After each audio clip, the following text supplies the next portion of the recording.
అందరికీ నమస్కారం. ఈరోజు మనం చెప్పుకోబోయే కథ వదిన కాపాడిన కాపురం ముగింపు భాగం. కథలోకి వెళ్ళబోయే ముందు మీరు కనుక మన ఛానల్ని ఫస్ట్ టైం చూస్తున్నట్లయితే తప్పకుండా మన ఛానల్ని అందరూ చూసి వెళ్ళిపోతున్నారు. తప్పకుండా ఛానల్ని చాలా కష్టపడి కథని మీ దాకా చేరుస్తున్నందుకు సపోర్ట్ చేసి ఎంకరేజ్ చేస్తూ ఒక మంచి లైక్ పెట్టే మీరు ఒక్క నిమిషం కూడా పట్టదు సబ్స్క్రైబ్ చేసుకోవటానికి. సబ్స్క్రైబ్ చేసి మన ఛానల్ని ఎంకరేజ్ చేయండి. అలాగే మీ వాల్యుబుల్ కమెంట్ని పెట్టే ఇంకా నన్ను బూస్టప్ చేస్తారని ఆశిస్తూ తప్పకుండా మన ఛానల్ని లైక్ చేయండి, షేర్ చేయండి, సబ్స్క్రైబ్ చేయండి, బెల్ ఐకాన్ క్లిక్ చేసి ఆల్ అనే బటన్ని ప్రెస్ చేయడం మర్చిపోకండి. కథని ఎక్కడ స్కిప్ చేయకుండా వినండి. మరి కథలోకి వెళ్ళిపోదామా? నెల రోజుల హనీమూన్ తర్వాత చందన మోహన్ని తీసుకొని డైరెక్ట్గా ఊళ్ళో దిగి ఆ తర్వాత గుడికి వెళ్ళి మళ్ళీ దండలు మార్చుకొని ఆ తర్వాత మోహన్ని వెంట పెట్టుకొని డైరెక్ట్గా రత్నప్రభ కామేశ్వరరావు వాళ్ళ ఇంటి దగ్గరికి వెళ్ళింది. మోహన్ని ఎంత మోసం చేశావురా త్రాష్టుడా, ఎక్కడికో వెళుతున్నాను అని చెప్పి ఈ పనికి మాలిన దాన్ని పెళ్లి చేసుకొని వస్తావా? దీని అమ్మ బాబు దీని కుటుంబం ఎంత అవమానించారా మన్నే, అలాంటిది దీన్ని ఇంటి కోడలుగా తీసుకొస్తావా? ఏమిచ్చి పంపించారురా దీనికి? దీని అమ్మ బాబు అసలు ఎందుకు చేసుకున్నావురా దీన్ని అని బాగా కొట్టారు అమ్మా నాన్నలు మోహన్నే. మోహన్ కొట్టండమ్మా, నేను చేసింది తప్పే, ఇది మీరిచ్చిన రక్తం, మీరిచ్చిన శరీరం, మీరిచ్చిన ప్రాణం, ఏం చేసినా సరే నేను మాత్రం మిమ్మల్ని వదిలిపెట్టననే కాళ్ళు వాటేసుకొని అమ్మా నాన్నలే కింద పడిపోయాడు. అయితే చందన జుట్టు పట్టుకొని రత్నప్రభ పడేసే కడుపులో తన్ని దారుణంగా కొట్టే, ఏమే పాపిష్టిదానా, నా కొడుకుని వల్లో వేసుకొని బొట్లో వేసుకొని వాడితో తాళి కట్టించుకొని నెల రోజులు కులికొస్తావా?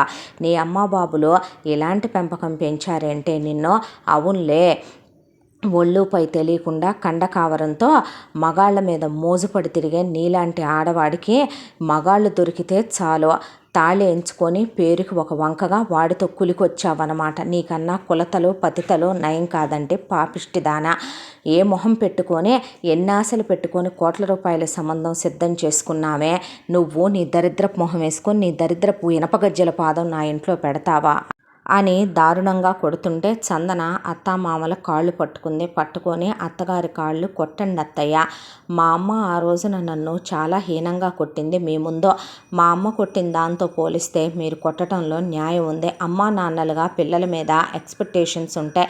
మీ కొడుకంటే మీకు ఎంత ఇష్టమో నేను అర్థం చేసుకోగలను. మీకు నచ్చిన అమ్మాయిని మీ కోడలుగా తెచ్చుకోవాలనుకోవటం తప్పు కాదు.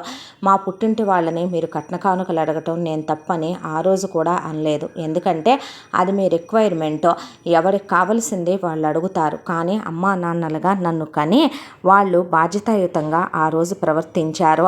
వాళ్ళు వాళ్ళ మాటే వాళ్ళ పంతమే చెల్లాలనుకున్నారు. నా మనసుకి, నేను ప్రేమించిన వ్యక్తికి, మీకు మీ కుటుంబానికి విలువ ఇవ్వలేదు కాబట్టే వాళ్ళు చచ్చారనుకొని వాళ్ళతో తెగదెంపులు చేసుకొని నేను మోహాన్ని పెళ్లి చేసుకొని వచ్చాను అత్తయ్య. ఎంతైనా మీకు రుణపడి ఉంటాను. నేను మిమ్మల్ని అమ్మా నాన్నల కన్నా ఎక్కువగా చూసుకుంటాను. నన్ను ఆదరించి ఇంత స్థానం కల్పించండి అత్తయ్య. మీ పాదాల దగ్గర మీ పాదసేవ చేసుకుంటూ బ్రతుకుతాను అత్తయ్య. నన్ను మీ అబ్బాయిని మీ నుంచి దూరం చేయకండి అత్తయ్య అని చందన కాళ్ళు పట్టుకొని కాళ్ళ మీద పడే పొగిలి ఏడ్చింది రత్నప్రభ కాళ్ళ మీద. అయినా రత్నప్రవాహం చల్లారలేదు. ఈలోపు కామేశ్వరరావుకి తళుక్కున ఒక ఆలోచన మెరిసి కొట్టబోతున్న రత్నప్రభ చేయి పట్టుకొని ఆపి, అమ్మాయి నువ్వు ముందులే, ఉరై నువ్వు కూడా లేవరా, ముందు మీరు పెళ్లి చేసుకున్న వాళ్ళు రావలసింది ఇక్కడికి కాదేమో కదో అని ముందు మీరు లేవండి అని నువ్వు లోపలికి రావే అన్నాడు రత్నప్రభనే. ఇద్దరు లోపలికి వెళ్ళి ఏదో మాట్లాడుకుని బయటకు వచ్చారు. ఆ తర్వాత అద్దె కారు మాట్లాడుకొని కొడుకు కోడల్ని ఆ కారులో ఎక్కించుకొని డైరెక్ట్గా చందన వాళ్ళ పుట్టింటి దగ్గరికి వెళ్ళి పుట్టింటి దగ్గర నిలబడితే చందన మీద ఉన్న కోపం అంతా వాళ్ళమ్మ కట్టలు తెంచుకొని పడేసి తన్నకుండా తన్నిందావిడ కూతుర్ని. దాంతో కోడళ్ళు అత్తగారిని పట్టుకొని లాగేశారు. నారాయణ ప్రసాద్ కూతురు మొహం మీద ఉమ్మూసి ఆయన పక్కకెళ్ళి నుంచుంటే అన్నలు ఎందుకు వచ్చావే, ఏ మొహం పెట్టుకొని వచ్చావు అనేసరికి దాని వాటా ఏదో ఆస్తిలో దానికి ఇచ్చేస్తే అది ఏమి రాదు, అది ఏమి మీ మొహం చుట్టానికి ఏమీ రాలేదులే, మీ మీద ప్రేమ పొంగిపోయేమీ రాలేదులే అంది రత్నప్రభ. అనేసరికి ఏయ్ నీకు ఆ రోజు చెప్పాం, ఈరోజు చెప్తున్నాం, ఏ రోజు చెప్తున్నానో నా గురించి నీకు బాగా తెలియదు అనుకుంటాను. ఎవడనుకుంటున్నావో నన్ను? నేను చెప్పిన మాట విని నేను చెప్పిన వాడిని చేసుకుని నేను చెప్పినట్టు దాని బతుకు ఉండి ఉంటే గనక ఆస్తిలో నా కొడుకులతో సమాన హక్కు దానికి కూడా ఉండేదే.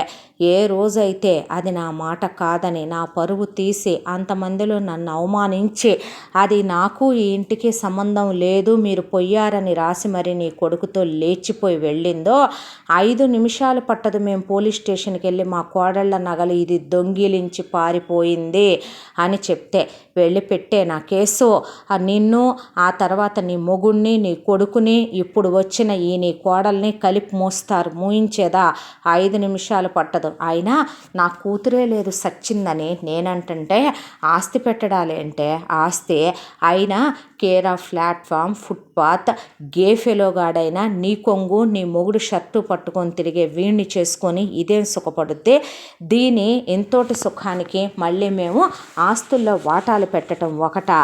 జన్మలో ఇది ఏనాటికి దీనికి పుట్టిల్లు ఉండదు. అమ్మా నాన్నలుగా మేము లేము. రే వరుణ్ కమల్ మేమున్నా లేకపోయినా మీ పెళ్ళాలకి మహాప్రేమ కారిపోద్ది ఆడపడుచు మీద. ఒక్కటే చెప్తున్నానమ్మాయి కోడళ్ళగా మీకు, మళ్ళీ మీరు దీన్ని రానిచ్చిన ఆడపడుచని దీనికి పసుపు కుంకాలు ఇచ్చిన ఏ రోజైనా దీని పాదం ఇంట్లో పెట్టినా మా ఆత్మలకు కూడా మేము పోయాక కూడా శాంతి ఉండదని గుర్తుపెట్టుకోండి. మర్యాదగా ఇక్కడి నుంచి బయటికి నడవకపోతే నేనేంటనేది చూడాల్సి వస్తుంది. మీరు ఎవరికి ఉండేది వాళ్ళకు ఉంటుంది. వదిలేసి ఊరుకుంటామా ఏంటి ఆస్తిలో వాటా ఇవ్వకపోతే అన్నాడు కామేశ్వరరావు. ఏదిరా మళ్ళీ అదే మాట అన్నాడు నారాయణ ప్రసాద్. అవును మేము అన్న దాంట్లో తప్పేంటి?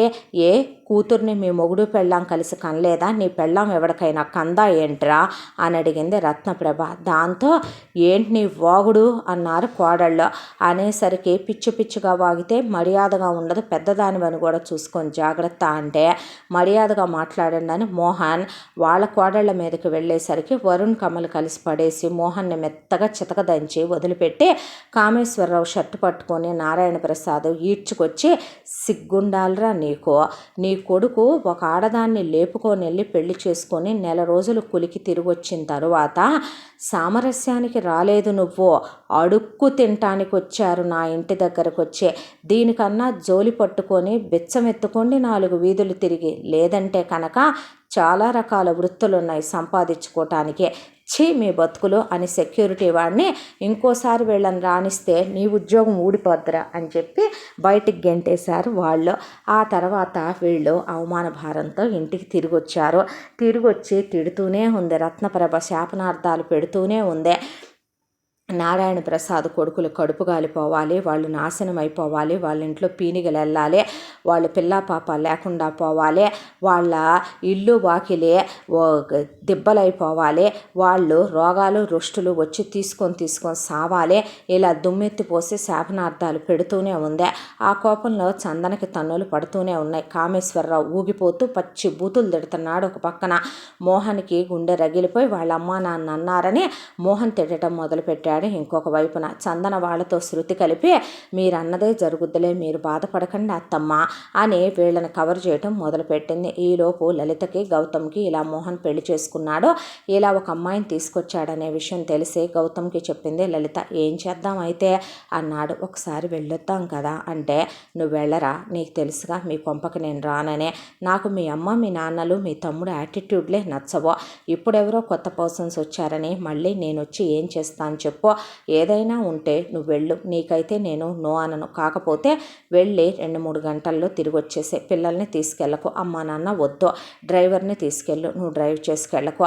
అమౌంట్ ఏదైనా కావాలంటే నీ దగ్గర అన్లిమిటెడ్ కార్డు ఉంది, అలాగే బీరువాలో క్యాష్ ఉంది, నేను దేనికి అడ్డం రాను అనేసి గౌతమ్ హాస్పిటల్కి వెళ్ళిపోయాడు.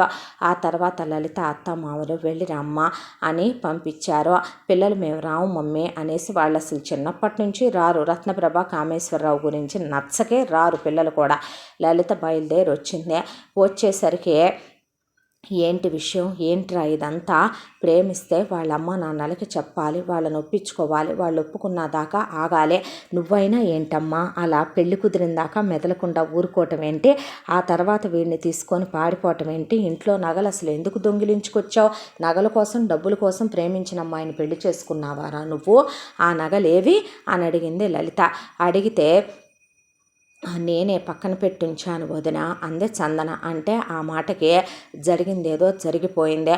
నువ్వేంటమ్మా కొడుకుని కొట్టడం ఏంటి? కొడుకుని కొట్టుకుంటే కొట్టుకున్నావు, నీ కొడుకు నువ్వు కొట్టుకున్నావు, అది వేరే విషయం. కానీ ఆ అమ్మాయి మీద చేయి చేసుకోవటం ఏంటి? వాళ్ళిద్దరూ మేజర్లు, పెళ్లి చేసుకునే హక్కు వాళ్ళకుందే.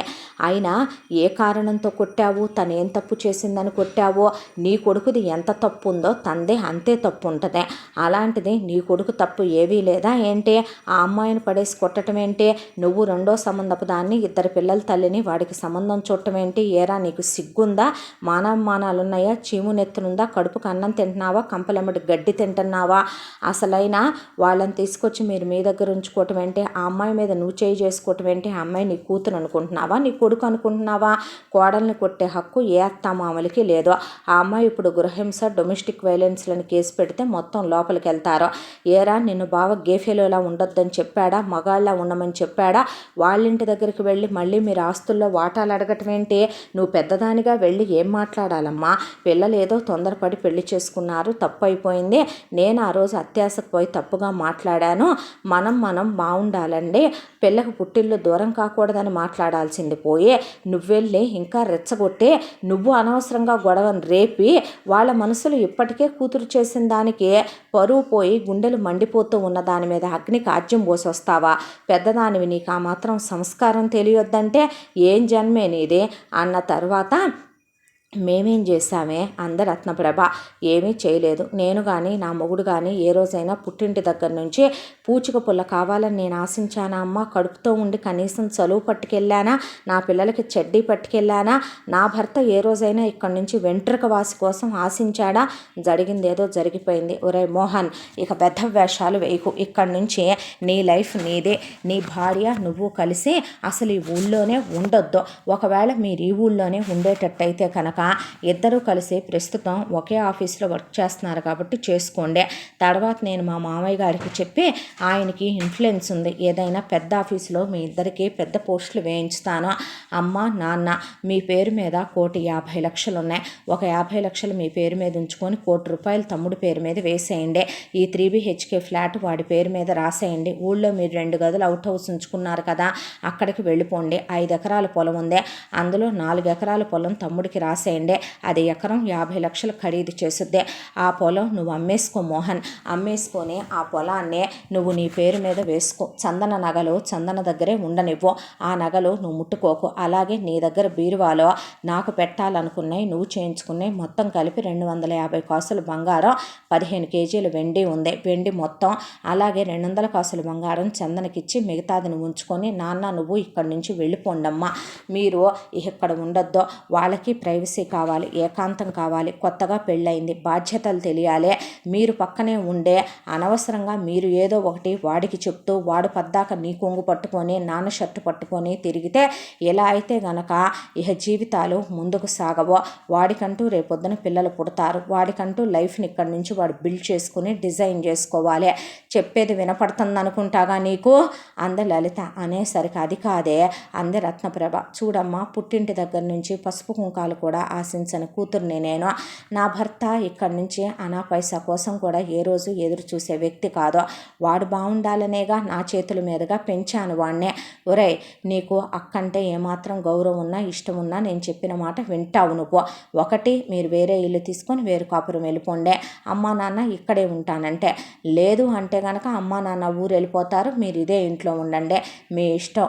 నేను మిమ్మల్ని మీ మంచి కోరే చెప్తాను, ఏది చెప్పినా కూడా అని చెప్పి తను తీసుకొచ్చిన గొలుసు చందన మెళ్ళలో వేసి మోహన్కు చైన్ పెట్టి వేలుకు చెరొక ఉంగరం పెట్టి ఇక ఒక 5 లక్షల రూపాయలు క్యాష్ చెక్కు గౌతమ్కి ఫోన్ చేసి ఒక మాట చెప్పి చేతిలో పెట్టి ఉంచండి, దేనికైనా ఉంటుంది, వాడుకోండి. నువ్వు మాత్రం తప్పు చేసావమ్మా. అమ్మా నాన్నల్ని ఏ ఆడపిల్ల అలా యాష్టత పెట్టకూడదు, పుట్టింటిని బాధ పెట్టకూడదు. నీకు అమ్మా నాన్న లేకపోయినా రేపు అన్నా వదినలైనా ఉండేవాళ్ళు. వదినలకి పుట్టింటి వాళ్ళు స్త్రీధనంగా పెట్టిన బంగారం అంటే ఏంటో తెలుసా? అందులో పుట్టింటి వాళ్ళ ఎన్నో జ్ఞాపకాలు ప్రేమలు దాగుంటాయి. అలాంటి నగల్ని నువ్వు తీసుకొని అలా దొంగిలించుకొని రావటం తప్పు. వాటిని నువ్వు నీ అత్తింటికి తీసుకురావటం ఇంకో తప్పు. పైగా వాళ్ళు పోయారనటం, ఆస్తిలో వాటాల పంపకాలకు వీళ్ళతో పాటు వెళ్ళటం, వాళ్ళని కించపరిచి మాట్లాడటం తప్పమ్మా. గురువు దీవిన తల్లిదండ్రుల దీవిన తప్పదంటారు. అలా ఎప్పుడు శాపనార్థాలు పెట్టించుకోకూడదు. నలుగురితో కలిసిపోవాలి. నీకంటూ రేపొద్దున పుట్టిల్లు దేనికి అవసరం ఉండదు అనుకుంటున్నావా ఏంటి? పుట్టిల్లంటే రేపొద్దున ఆడపిల్లకి ఏ కష్టం వచ్చినా నేనున్నాను అని ఆదరించేదే. తండ్రి లేకపోయినా తల్లి, తల్లి లేకపోయినా తండ్రి అన్న పుట్టిల్లు రూపంలో ఉండాలి అంటారు. ఏ చుట్టాలు, ఏ బంధువులు, ఏ స్నేహితులు ఈ రోజున అక్కడికి రావటం లేదమ్మా. అన్నీ న్యూక్లియర్ ఫ్యామిలీస్ అయిపోయినాయి ఈ రోజున. నా బడికి నాకు నా భర్త, నా పిల్లలు, నా అత్త మామ, నా కుటుంబమే నా సర్వస్వం. నీ ఇంటికి వచ్చి నేను దేనికోసం కూడా ఎదురు చూసే మనిషిని కాదో. నీ జీవితాన్ని బాధ్యతగా నడిపించుకో ఇకనైనా నువ్వు అని చెప్పింది వినపడిందిగా. నేను చెప్పింది వింటారుగా, మరి నేను వెళ్తున్నాను అని చెప్పి, ఉరై ఇకనైనా మగాళ్ళ ఉండు అని చెప్పి అక్కడి నుంచి లలిత హడావిడిగా తనొచ్చి చాలాసేపు అయిందని వెళ్ళిపోయింది. ఆ తర్వాత కూతురు చెప్పింది కాబట్టి కూతురు మాట వినకపోతే కూతురు బాధపడుద్ది అనే దాంతో లేదా తిట్టుద్ది అనే భయంతో కామేశ్వరరావు, రత్నప్రభ వెళ్ళిపోవటానికి సిద్ధపడితే మోహన్, వద్దులే అమ్మా మీరిక్కడే ఉండండి, నేనే వేరే ఇల్లు వెతుక్కుంటాను అని తను వెళ్ళబోతుంటే, ఆగు మోహన్, ఆగండి అత్తమ్మ, ఆగండి మావయ్య, నేను మీ అబ్బాయిని మీ నుండి దూరం చేయటానికి మీ ఇంట్లో కోడలుగా అడుగు పెట్టలేదు. మీ సేవ చేసుకుంటూ ఆయనకి భార్యగా మీకు కోడలుగా నేను ఇంట్లో కలిసిపోవాలని వచ్చాను. మీరెక్కడికే వెళ్ళటానికి వీల్లేదు. నన్ను చంపుకు తిన్నంత ఒట్టే మీరెక్కడికైనా వెళ్తే గనక మీరిక్కడే ఉండాలి. నేనే చూసుకుంటాను ఇక నుంచి మిమ్మల్ని. మోహన్తో పాటు నేను కూడా జాబ్కి వెళ్ళొస్తా. మా ఇద్దరి శాలరీలు మీకు ఇస్తాము. మామయ్య గారు మీరు ఇమీడియట్గా ఉద్యోగం మానేసి అత్తయ్య గారితో టైం స్పెండ్ చేసి రెస్ట్ తీసుకోండి. అత్తయ్య, ఇగో నేను మొత్తం తీసుకొచ్చిన 4 కోట్ల రూపాయలు పైనే ఉంటాయి నగలు. ఈ నగలన్నీ కూడా మీ దగ్గర ఉంచండి. నేను వస్తూ 25 లక్షలు క్యాష్ తెచ్చాను. ఇప్పుడు వదిన 5 లక్షలు ఇచ్చిందే. మొత్తం మీద ఒక 10 లక్షలు ఖర్చు అయిపోయినాయి. ఇదిగోండి 20 లక్షల రూపాయలు ఉన్నాయి, మీ దగ్గర ఉంచండి అని. మీరెక్కడికి వెళ్ళక్కర్లేదు, అన్నీ నేనే చూసుకుంటాను, అన్ని బాధ్యతలు కూడా. మీరు వెళ్ళారంటే మాత్రం నేను అస్సలు ఒప్పుకోను అని వాళ్ళని ఆపేసిందే. వెళదాం అనుకున్నోళ్ళు, ఆస్తి పంచిచ్చేద్దాం అనుకున్నోళ్ళు, ఆస్తి పెడదాం అనుకున్నోళ్ళు, వాళ్ళ దారిన వాళ్ళు పల్లెటూరుకి వెళ్ళి బ్రతుకుదాం అనుకున్న వాళ్ళు కూడా ఎప్పుడైతే చందన ఆ మాట అందో, రత్నప్రభ కామేశ్వరరావు గదిలోకి వెళ్ళి, నిజమే కదా, కూతురు చెప్పిందని అసలు ప్రతి మాట మనం ఎందుకు వినాలి, కొడుకుని ఎందుకు వేరే పంపించాలి, అసలు ఎందుకు నగలు తీసుకోకూడదు, ఎందుకు ఆస్తిని పంచాలి, ఎందుకు డబ్బులు ఇవ్వాలి, ఎందుకు వాటాలు పెట్టాలి, అది ఎందుకు ఉద్యోగానికి వెళ్ళదు, ఇంటి కోడలుగా నా కింద అది ఎందుకు ఉండదు, ఎందుకు అది తీసుకొచ్చిన నగలు నాకు ఇవ్వదు, తీసుకుంటే తప్పేంటి అనే స్వార్థం వాళ్ళల్లో మళ్ళీ పుడివెప్పిందే.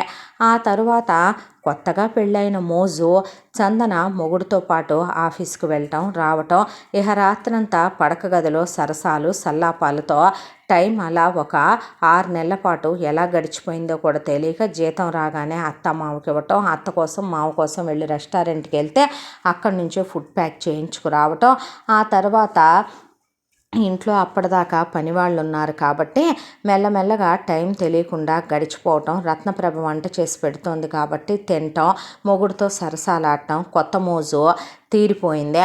ఆ తర్వాత రత్నప్రభ ఒక్కొక్కళ్ళగా పనివాళ్ళని తీసేసుకుంటూ వచ్చింది, ఇంట్లో ఉన్న 2 పనివాళ్ళనే. ఆ తర్వాత చందన్నే బట్టలు మిషన్లో పడేసిన బట్టలు తీసుకెళ్ళి ఆడేసిరాపో, ఆడిన బట్టలు తీసుకొచ్చి మడతలు పెట్టు, అలాగే గంజి పెట్టాల్సిన బట్టలకు గంజి పిండి ఉడకబెట్టు, వాటికి గంజి పెట్టు, వాటిని తీసుకొచ్చి ఐరన్ చెయ్యి, ఎవరి షెల్ఫుల్లో వాళ్ళకి పెట్టు, ఇల్లంతా బూజు దులుపు, అలమరల్లో పేపర్లు మార్చు, పప్పు డబ్బాలన్నీ బయటేసాను, శుభ్రంగా తోమి కడిగి తుడిచి వాటిల్లో మళ్ళీ సరుకులన్నీ రీఫిల్ చెయ్యి, సూపర్ మార్కెట్కి వెళ్ళి సరుకులు తీసుకురాపో, ఇక్కడ హోల్సేల్లో ఈ దొరుకుతాయి అక్కడ తీసుకో, నా మందులు ఇక్కడ తీసుకో, మామయ్య గారి ఇక్కడ తీసుకో, హాస్పిటల్కి వెళ్ళాలి పద, చెకప్ తీసుకెళ్ళు, అలాగే పద నువ్వు మాకు ఇవి కావాలి అవి కావాలి వండుదు కానీ వంట చేయటం రాకపోయినా చేతులు కాల్ చేసుకొని ఎలాగోలాగా అత్తగారి ఆదరణ పొందాలి, మొగుడుతో మెప్పు పొందాలి అనే దాంతో వంటలు చేసి వాళ్ళకి పెట్టేది చందన. మెల్లమెల్లగా ఇంటి పని మొత్తం ఇల్లుడు, తడిగుడ్డ పెట్టు, డస్టింగ్ చేయి, బాత్రూములు గడుగు, ఇలా మొత్తం ఇంటి పని అంతా చందన మీద రుద్దేసేపాటికి పొద్దున్నే 5ంటికి వచ్చే రత్నప్రభ దబా దబా దబా తలుపులు బాధేసుద్దే. చందనని రాత్రంతా మోహన్ నిద్రపోనివ్వడు. ఇక మొగుడు పెళ్ళాలు వాళ్ళు సరసంగా ఉండటం సహజమేనేమో. ఆ తర్వాత 5 గంటలకి నిద్ర లేస్తే కొప్పెట్టుకొని బయటకు వచ్చిన కోడల్ని వెళ్ళి ముందు అపార్ట్మెంట్ ముందు శుభ్రంగా తుడిచేసి ముగ్గు పెట్టి లోపలికి రా, వచ్చిన తర్వాత ఆ దేబ్బరం మొహం వేసుకొని ఇంట్లో తిరగకుండా రాత్రంతా కులికుంటావు కదా వాడితో ఆ బట్టలు మార్చి ముందు 2 చెంబులు నీళ్లు పోసుకొని తగలడు. గేజర్ల మీద గేజర్లు వాడమాకండి పద్దాక మీ ఇష్టం వచ్చినట్టు. నువ్వు సన్నీళ్లు పోసుకుంటే వాడు గేజర్ వేసుకుంటే లెక్క సరిపోద్దే. అర్థమవుతుంది అనుకుంటాగా చెప్పేది. ఏసీలు వేసుకొని కులికింది జాలే కానీ రాత్రంతా ఏసీ ఆపి ఫ్యాన్ ఉంచు అని స్నానం చేసి బయటికి రాగానే ముందు ఇల్లంతా ఊడ్చుకురా, తడిగుడ్డ పెట్టుకురా, అలాగే శుభ్రంగా టీవీలు అవన్నీ డస్టింగ్ చేసుకురా. అయిగో పాలోడు వచ్చాడు, పాలు తీసుకో, వెళ్ళి మీ మామయ్యకి నాకు వెళ్ళి బెడ్ కాఫీ కలుపుకురా. అలాగే నీ మొగుడికి ఏం కావాలో వెళ్ళి చూసుకో. అయిపోయిన తర్వాత ఇగో ఈరోజు పెసరట్టు ఉప్మా, దాంతోపాటు ఇడ్లీ వెయ్యాలి.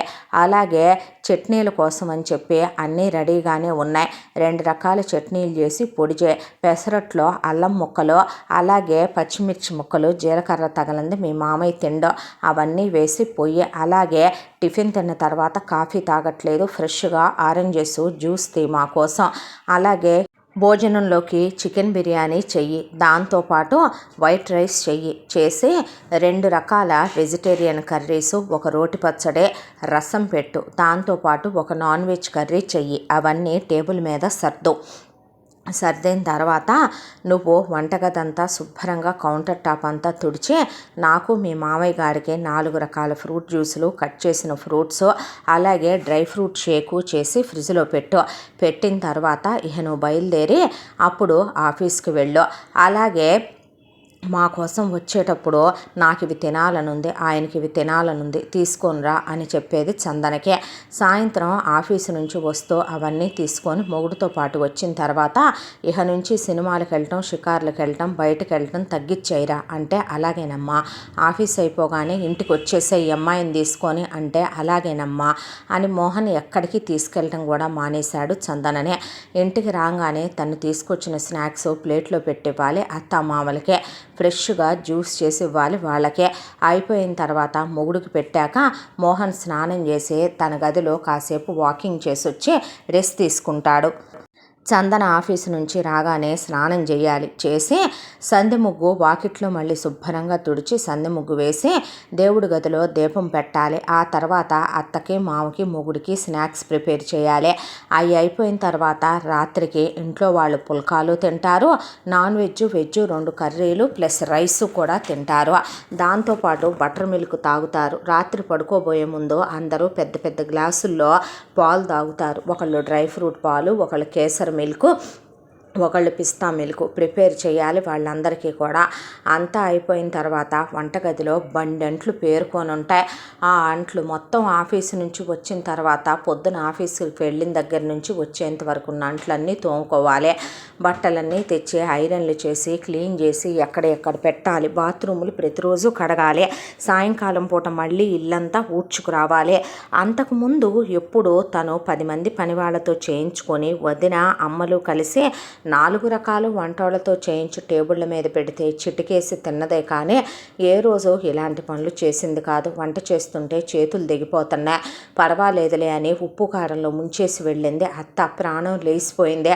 చేతి మీద తాలింపులు వేసేటప్పుడు నూనె పడిపోవటం, అన్నం గంజి వార్చాలి, కుక్కర్లో పెట్టకూడదు, చేతుల మీద గంజి పడిపోవటం, ఆ తర్వాత చేతులు కాల్చుకోవటం, వాతలు పట్టడం, ఉఫ్ఫో అనుకోవటం, ఫ్రిడ్జ్లో ఐస్ తీసుకొని పెట్టుకో సావవులే కానీ బర్నాల్ ఆయింట్మెంట్ రాసుకో అంటాం. అత్త కాళ్ళు ఒత్తాలి. అలాగే మామగారికి ప్రతిరోజు కూడాను ఆయన తలకు ఆయిల్ రాసి మర్దన చేసి స్నానానికి ఆయన్ని సిద్ధం చేయాలి. అత్తగారికి వారంలో 2 సార్లు ఒళ్ళంతా నలుగేసి స్నానం చేయించాలి. ఇదంతా కంప్లీట్ చేసుకొని పడగదిలోకి వెళ్ళేపాటికి రాత్రి టైము 12, 1 గంట. అక్కడి నుంచి మొదలు పెడితే మోహన్ 3 వరకు నిద్రపోనివ్వడు. రోజులో ఒక 2 గంటలు నిద్రపోయే మనిషి ఆఫీసులో వర్క్ చేసి రావటం అంటే ఒళ్ళు హోనం అయిపోవటం మొదలుపెట్టింది. ఇదంతా ఒక ఎత్తు అయితే ఇక రత్నప్రభ ఆలోచించడం మొదలుపెట్టింది. ఎటు దీని పుట్టింటి వాళ్ళ వల్ల మనకి ఏ ఉపయోగం లేదో, వీడు ఇది ఖాళీగానే ఉంటున్నారు, మంది సొంతిల్లే, అపార్ట్మెంట్లో మన్నడిగేది ఎవడో, కాబట్టి కామేశ్వరరావుకు చెప్పి ఒక ఫ్లెక్సీ వేయించుకురమ్మనమని చెప్పి ట్యూషన్ స్టార్ట్ చేయించింది రత్నప్రభ కొడుకు కోడలతో.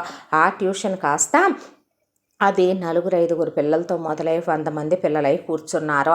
ఆ వచ్చే ట్యూషన్ డబ్బులు మొత్తం కామేశ్వరరావు పుస్తకం తీసుకొని కూర్చుంటే పావలా లెక్క చెప్పి మోహన్ ఇచ్చేస్తాడు వాళ్ళకే. చందన ఆఫీసు నుంచి వచ్చిన తర్వాత ఒకవైపున ఇంటి పని చేసుకుంటూ వంట పని చేసుకుంటూ మోహన్తో పాటు ఆ పిల్లలకి ట్యూషన్ చెప్పాలి. కొన్ని సబ్జెక్టులు తను, కొన్ని సబ్జెక్టులు మోహన్ చెప్తారు. ఇలా మనిషి ఒక రకంగా చెప్పాలంటే 6 నెలల్లో కనుగుడ్లు విడిచి శవంలా అస్థిపంజరంలా తయారైపోయింది చందన. దాంతో ఒక రోజున ప్రాణం విసిగేసిపోయింది. ఇంట్లో మెల్లమెల్లగా గొడవలు స్టార్ట్ అయినాయి. రత్నప్రభ చందన మీద చేయి చేసుకోవటం, కామేశ్వరరావు కట్నాలు తేలేదని తెప్పి పొడవటం. దాంతో చందనకి ఒకరోజు మోహన్ బయటికి వెళ్ళాడు. విసిగేసిపోయి ప్రాణం వాదించడం మొదలుపెట్టింది. నేను ఎప్పుడూ పుట్టింట్లో వెధవ చాకిరి చేసిన దాన్ని కాదో, ఇక్కడికి వచ్చిన దగ్గర నుంచి నా బ్రతుకు వెధవ చాకిరి అయిపోయింది. అనవసరంగా పెళ్లి చేసుకున్నానేమో అనిపిస్తుంది, అనవసరంగా అడ్డమైన బాధ్యతలు నెత్తి మీద పెట్టుకున్నానేమో అనిపిస్తుంది. అసలు వేరే వెళ్ళి ఉన్నా కూడా మా బతుకులు మాకు ప్రశాంతంగా సాగిపోతాయి. పొద్దున 5ంటికి లేచిన దగ్గర నుంచే చేస్తూనే ఉంటున్నాను చాకిరే, అయినా కూడా ఇంట్లో మనుషులకి మనశ్శాంతి ఉండట్లేదు, ప్రశాంతత ఉండట్లేదు. అసలైన 2 జీతాలు వచ్చి పడుతున్నాయి.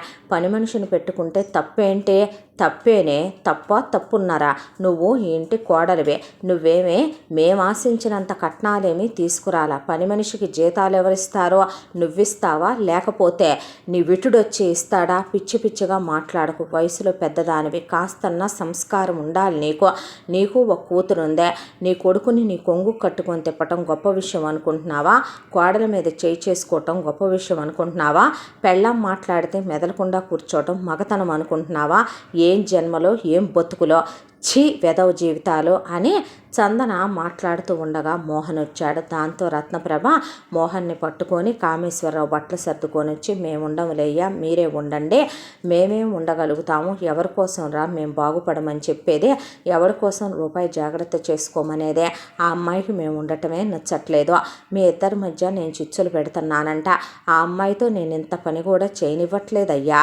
పొద్దున్నే నేను 3ంటికి లేస్తున్నా, 3ంటికి లేచిన దగ్గర నుంచి ఆ పిల్ల లేసేలోపు అన్నీ ఎదురుగా అందిస్తుంటే జస్ట్ కూరగాయలన్నీ కోస్తే కూరలు తాలింపేస్తుంది, బట్టలన్నీ వాషింగ్ మిషన్లో వేస్తే ఎత్తుకెళ్ళి ఆరేసి వస్తుంది, ఆడిన బట్టలన్నీ నేను దులిపి మడతలు పెట్టి అక్కడ పెడితే ఏదో కాస్త ఇస్త్రీ పెట్టి రుద్ది పెడుతుంది. చిన్న పనులు చేయటానికి కూడా ఎన్ని మాటలు మాట్లాడిందో తెలుసా? అసలు నీ కొడుకుని నీ మొగుడికే కన్నావంటే నువ్వు, నీ మొగుడికి అసలు మగతనం ఉందా? నువ్వు అసలు మామగాడివేనంట్రా, కోడల్ని పట్టుకొని చూడకూడని చోట చూస్తున్నావు, ఎక్కడ పడితే అక్కడ ముట్టుకుంటున్నావని ఈ వయసులో మీ నాన్న నేను ఈ మాటలు ఎక్కడ పడి ఈ రంకులు ఎక్కడ అంట కట్టించుకోలే కానీ వెళ్ళి ఏ అనాథాశ్రమంలోనో వృద్ధాశ్రమంలోనే పడుంటాంలే బాబు. మంచిదాన్ని తీసుకొచ్చావయ్యా, ఒక్కరు ఆలస్యమైనా కూడా. ఆ రోజు ఏదో చేయి చేసుకున్నానని కడుపులో పెట్టుకుందరా, ఇప్పుడు సాధించి పోస్తోంది మమ్మల్ని. మేము వేరే వెళ్ళిపోతామంటే అక్క చెప్తే మమ్మల్ని ఎందుకు వెళ్ళనివ్వలేదా అనుకున్నాను ఆ రోజు. మా మీద ప్రేమతో కాదు, పగ సాధించడానికి అనేపాటికి ఏంటి పనులు నువ్వు అన్నాడు మోహన్ చందననే. అంటే వాళ్ళు చెప్పింది నమ్ముతావా, నేను చెప్పింది నమ్మవా నువ్వు? Useless fellow. అంటే నీ గురించి నాకు తెలియందేముందే? అమ్మా నాన్నల్ని వదిలేసి లేచిపోయి వచ్చిన ఆడదానివి నువ్వు, అమ్మా నాన్నల్ని వదిలేసి బరితెగిచ్చి వచ్చి నాతో కులికిన ఆడదానివి, తాళి కట్టించుకున్న ఆడదానివే. అసలు ఆ రోజే మా అమ్మా నాన్న మా అక్క చెప్పగానే వెళ్ళిపోతామన్నారుగా, ఓ వాళ్ళని చెండుకు తినటానికని ఉండమన్నావా? మహాపతివ్రతలాగా నా దగ్గర కలరంగిస్తూ వాళ్ళని ఏమన్నా నేను ఊరుకుంటాననుకుంటున్నావా అని చందనకి మోహన్కి పడింది వాదన. చందన తప్పుద్దా? తగ్గే అలవాటు చందనకు అస్సలు లేదుగా.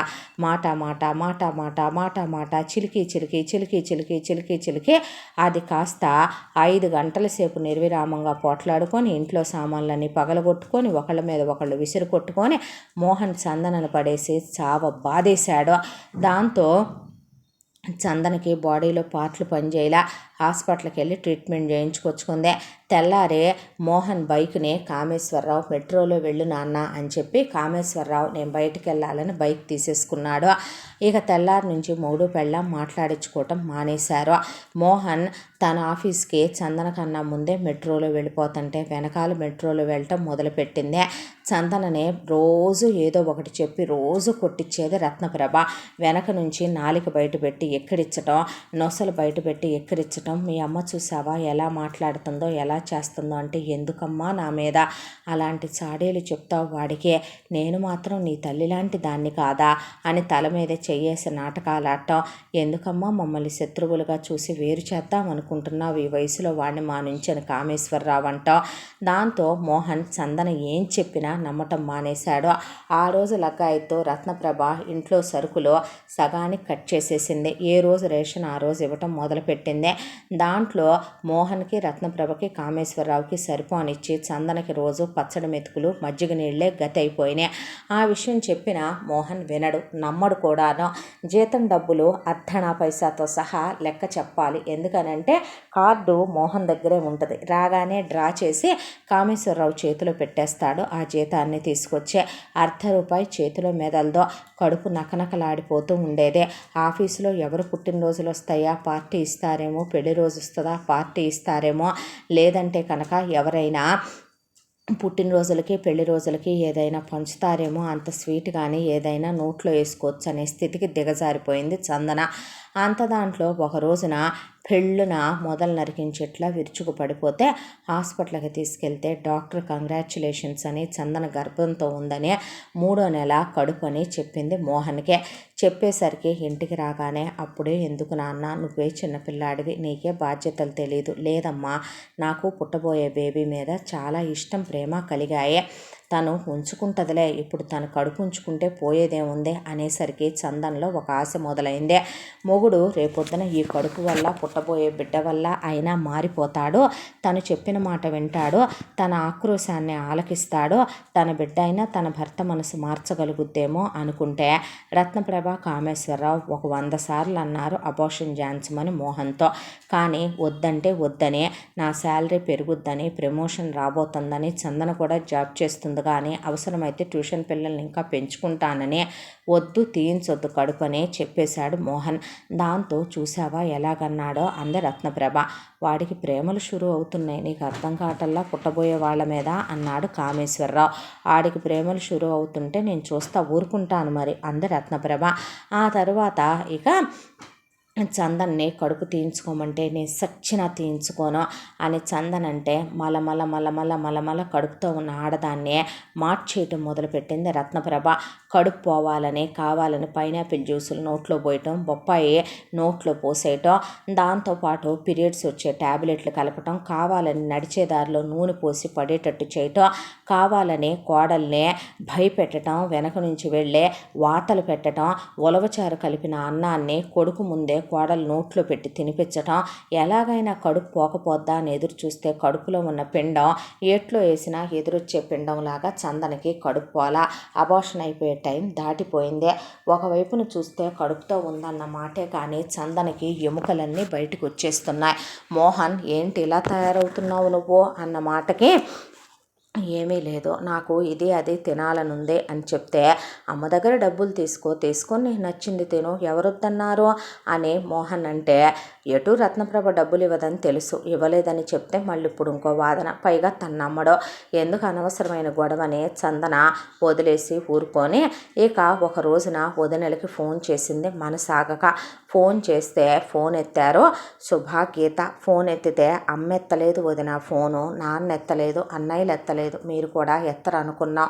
ఎందుకు చేసావే ఈ పిచ్చి పనే, ఎలా ఉన్నావు అని అడిగారు. అడిగితే ఏం బాలేను వదినా అని చెప్పి బావురుమని ఏడ్చింది. ఏమైందమ్మా అని అడిగితే నాన్న అమ్మ శాపం పెట్టారుగా, శాపం నెరవేరిందిలే వదిన.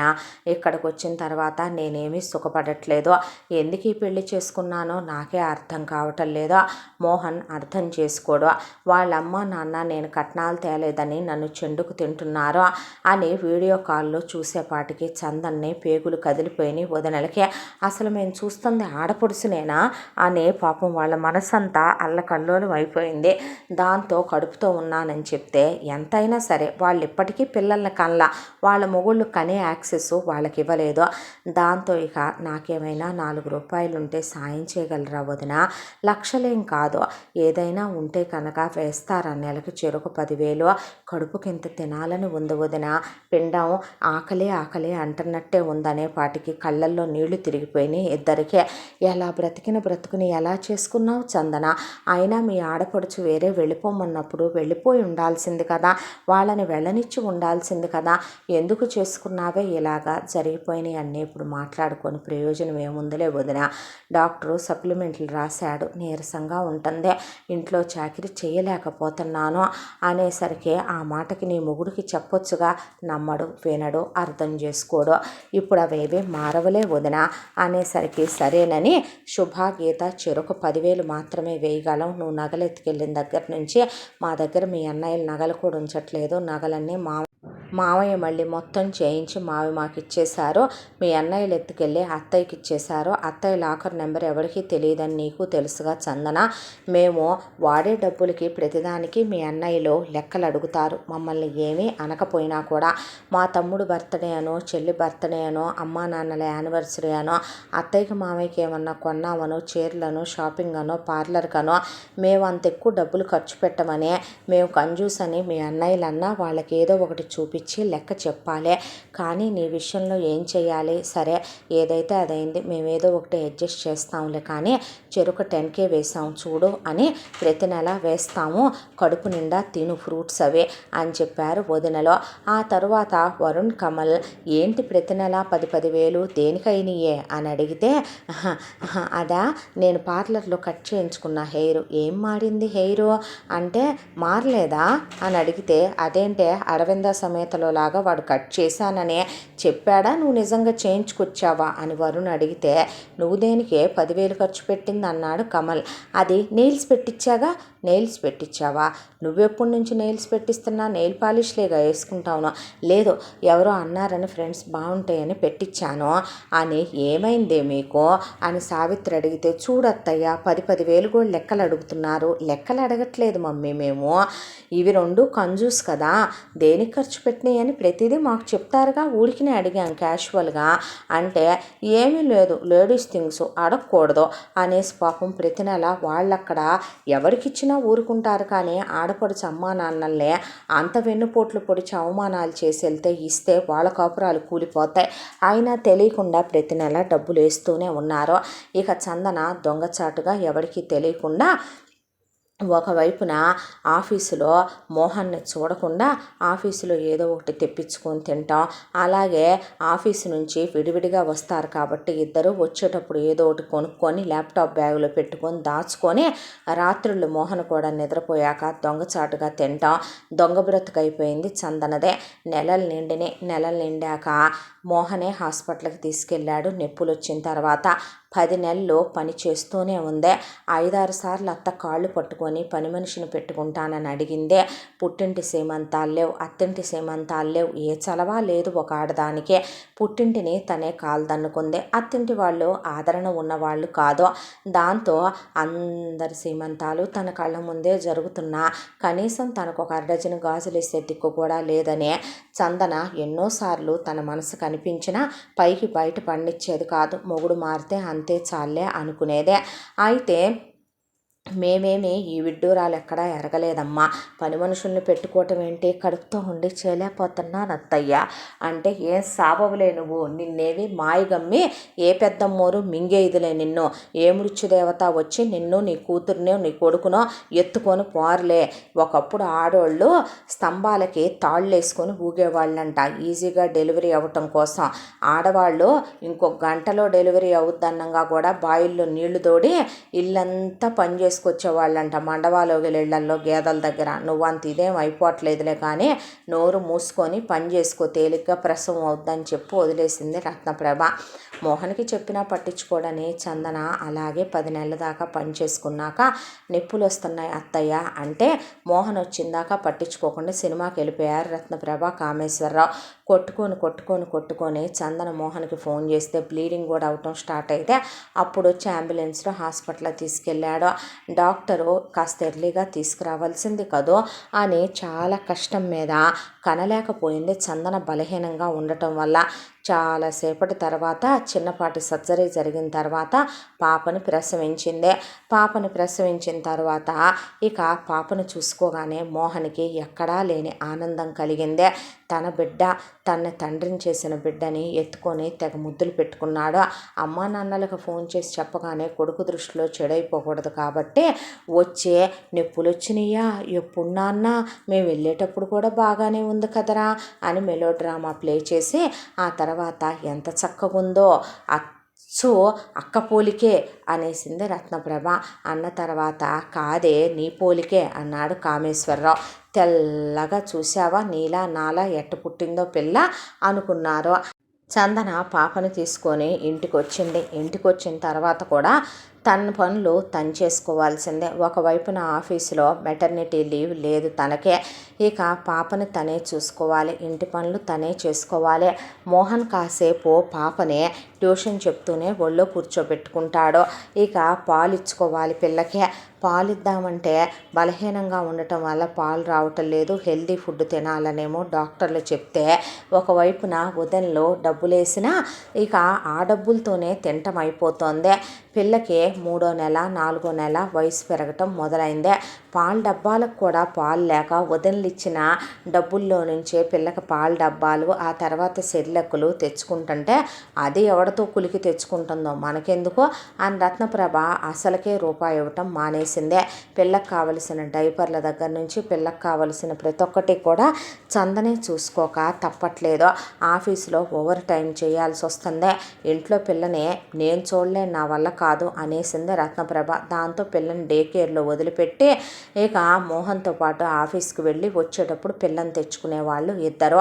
ఆ తర్వాత ఇలా రోజులు గడిచిపోతూ ఉండగా ఓవర్ టైం చేసి మరి పిల్ల మీద ఉన్న ప్రేమతో మోహన్ పిల్ల కోసం అని చెప్పి కొన్ని బొమ్మలు, ఒక వాకరు కొనుక్కొచ్చాడు. అది చూసిన రత్నప్రభ కళ్ళల్లో నిప్పులు పోసుకొని కామేశ్వరరావుతో, చూసావా, వాడు నీకు నాకు అలా ఓవర్ టైం చేసి ఏ రోజైనా ఏమైనా తెచ్చాడా? అలా ఓవర్ టైం చేశాడే అనుకో, ఆ డబ్బులు మనకి ఇవ్వచ్చుగా, లేదంటే మన కోసం ఏమైనా కొని తీసుకురావచ్చుగా. ఇప్పుడు దానికోసం బొమ్మలు తేవటం, దానికోసం వాకర్లు తేవటం అవసరమా? వాడు మాడిపోతారే మరి. కొడుకులంటే ఏమనుకుంటున్నా, కోడళ్ళు వచ్చిందాకే అమ్మా నాన్నల మాటలు వినేదే. కోడళ్ళు వచ్చిన తర్వాత మెల్లగా పడక సుఖాల్లో పడిన తర్వాత పెళ్ళాలు నచ్చుతారు. పిల్లలు పుట్టిన తర్వాత పిల్లలు, పెళ్ళాం, కుటుంబం అనే మగాడు మెల్లమెల్లగా మారతాడు మరి అన్నాడు కామేశ్వరరావు. ఆ పిల్ల వాడికి పుట్టిందనే కదూ వాడికి అంత ప్రేమ అంది రత్నప్రభ. అవును, ఏ మగాడికైనా వాడి పిల్లలు వాడికి పుట్టలేదని తెలిస్తే ఎలా తెలుస్తుంది? వాడి కూతుర్ని వాడి పెళ్ళాం నికాల్స్గా వాడికే కందని నీకు నాకు కూడా తెలుసుగా అన్నాడు కామేశ్వరరావు. ఎంతసేపు అయ్యా, దేవుడు తలుచుకుంటే నేను అనుకున్నది అనుకున్నట్టుగా జరిగిపోతే దాన్ని వాణ్ణి విడగొట్టడం ఎంతసేపు? ఇప్పుడు వాళ్ళని విడగొట్టడం ఎందుకే అన్నాడు కామేశ్వరరావు. ఎందుకంటే ఆ రోజు దీన్ని పెళ్లి చేసుకోకముందు వాడికి ఒక సంబంధం వచ్చింది, గుర్తుందా? అవును, 10 కోట్ల కట్నం ఇస్తామన్నారు. ఇప్పుడు 25 కోట్ల కట్నం ఇస్తామని అదే పెళ్ళిళ్ళ పేరే ఒక సంబంధం తీసుకొచ్చాడు. అంత కట్నం వాళ్ళెందుకు ఇస్తామన్నారు? ఏమీ లేదు. అమ్మాయికి 3 పెళ్ళిళ్ళు చేస్తే 3 మొగుళ్ళు పోయారు. జాతకంలో దోషం ఉందంట.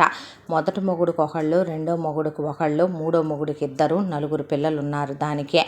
ఆ తర్వాత దాని పేరు మీద ఆ 25 కోట్లు కాక 3 మొగుళ్ళయ్యే పోయిన పిల్లలకని చెప్పి వాళ్ళు ఆస్తుల్లో వాటాలు పెట్టే పోయారంట. దాన్ని చేసుకొని తీసుకొచ్చుకుంటే మన జాతకాలు తిరగబడిపోతాయి.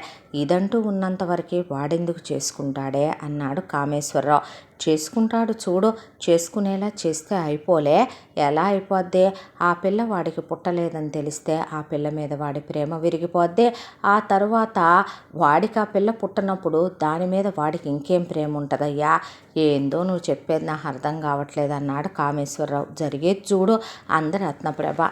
షో అనేశాడు కామేశ్వరరావు. ఆ తర్వాత చందనకి ఇలాగైతే రోజులు గడిచేలా లేవనిపించింది. కడుపుతో ఉన్నన్ని రోజులు లలిత చందన కడుపుతో ఉందని తెలిసి బుట్టలు బుట్టలు ఫ్రూట్స్, దాంతోపాటు స్వీట్స్, దాంతోపాటు ఇక చందన కోసమని లూజుగా ఉండే బట్టలు అవన్నీ పంపించి అడ్డగాడిద తిన్నట్టు అడ్డమైన గడ్డి మీ ఇద్దరూ తినటానికి కాదు నేను పంపిస్తుంది, అది కడుపుతో ఉంది, దానికి పెట్టు, లేదంటే నా సంగతి బాగా తెలియదు నీకు అని చెప్తే ఇక మొత్తం వాళ్ళు తిన్న 4-5 చందన మొహం మీద కూడా విసిరేసేది రత్నప్రభ. దాంతోపాటు చందన పాపని ప్రసవించిందని తెలిసి పనిమాల గౌతమ్కి చెప్పి మరీ లలిత వచ్చి పిల్ల మెళ్ళలో గొలిసేసి పిల్లకి వెండి కడియాలు, వెండి పట్టీలు పెట్టి దాంతోపాటు పిల్లకి బంగారు మురుగులు, ఉంగరాలు పెడితే నీకు ఎందుకే ఇవన్నీ అని రత్నప్రభ అంటే నోరుమై, నేను మేనత్తనైతే నువ్వు నీ వాగుడు అన్న తర్వాత పిల్ల కోసం అని చెప్పి ఒక 2 సెట్లు బట్టలు, జాన్సన్స్ బేబీ వాడేటటువంటి కిట్టులు అవన్నీ తెచ్చి చందననే బలహీనంగా ఉన్నావమ్మా, ఏమైనా తినని, నీకు అవి ఇవి తినాలనిపిస్తుందేమోనని కడుపుతో ఉండంగా చాలా పంపించాను వండించి మా అత్తయ్య గారితో కూడా. తిన్నావు కదూ, ఇదిగో ఆవిడ ఒళ్ళు గట్టిపడటానికని లేహ్యం చేసి ఇచ్చారు, ఇది ప్రతిరోజు నువ్వే తిను. దాంతోపాటు పాపాయికి దేనికైనా అవసరం అవుతే వీళ్ళ 1 lakh మీ అత్తయ్య గారు ఇమ్మన్నారు, ఏదన్నా అవసరమైతే కనుక కొనుక్కొచ్చుకో సెర్లకులకి వాటికి అని చెప్పి ఇచ్చి మరీ పోయింది. ఆ చెక్కు లాగేసుకున్నారు రత్నప్రభ వాళ్ళు. మోహన్ ఏమీ మాట్లాడు కాబట్టి చందనగోడు ఆ ఎప్పుడూ ఉండే ఏడుపే కాబట్టి దాని గురించి చెప్పుకోవాల్సిన విషయం ఏమీ లేదు. అంత లలిత వచ్చినప్పుడు కూడా ఇలా జరుగుతుందని చందన మాత్రం ఇన్నేళ్లుగా జరిగే ఏ సంఘటన లలిత దాకా వెళ్ళనివ్వలేదు. అంతా బాగానే ఉందిగా, బాగుంటున్నావుగా, ఆడు బాగా చూసుకుంటున్నాడుగా, వీళ్ళిద్దరు ఏం అంటలేదుగా అని 10 సార్లు అడిగెళ్ళింది లలిత. అయినా కూడా చందన నోరు విప్పలేదు. అంతా బాగానే ఉందనే చెప్పింది లలితతో. ఆఫీసులో కూర్చొని ఆలోచించుకోవడం మొదలుపెట్టింది చందన. పాపకి డే కేర్ ఫీజు కట్టాలి, పిల్ల బలహీనం అయిపోతుందని డాక్టర్లు తన హెల్త్ బాగాలేదని ఇన్ని సప్లిమెంట్ రాశారు, పిల్లకి బొట్ల మందులు బలం మందులు వాడటానికి కూడా డబ్బులు లేవు, ఇక్కడుంటే జీవితం ఇలాగే ఉండేలా ఉంది అని వేరే ఆఫీస్కి వేకెన్సీస్ ఉన్నాయని తెలిసి అప్లై చేసి ఆన్లైన్లో ఇంటర్వ్యూ ఇచ్చి వెళ్ళి పర్సనల్ ఇంటర్వ్యూ కూడా ఇచ్చి వచ్చింది. వాళ్ళు రమ్మనమన్నారు.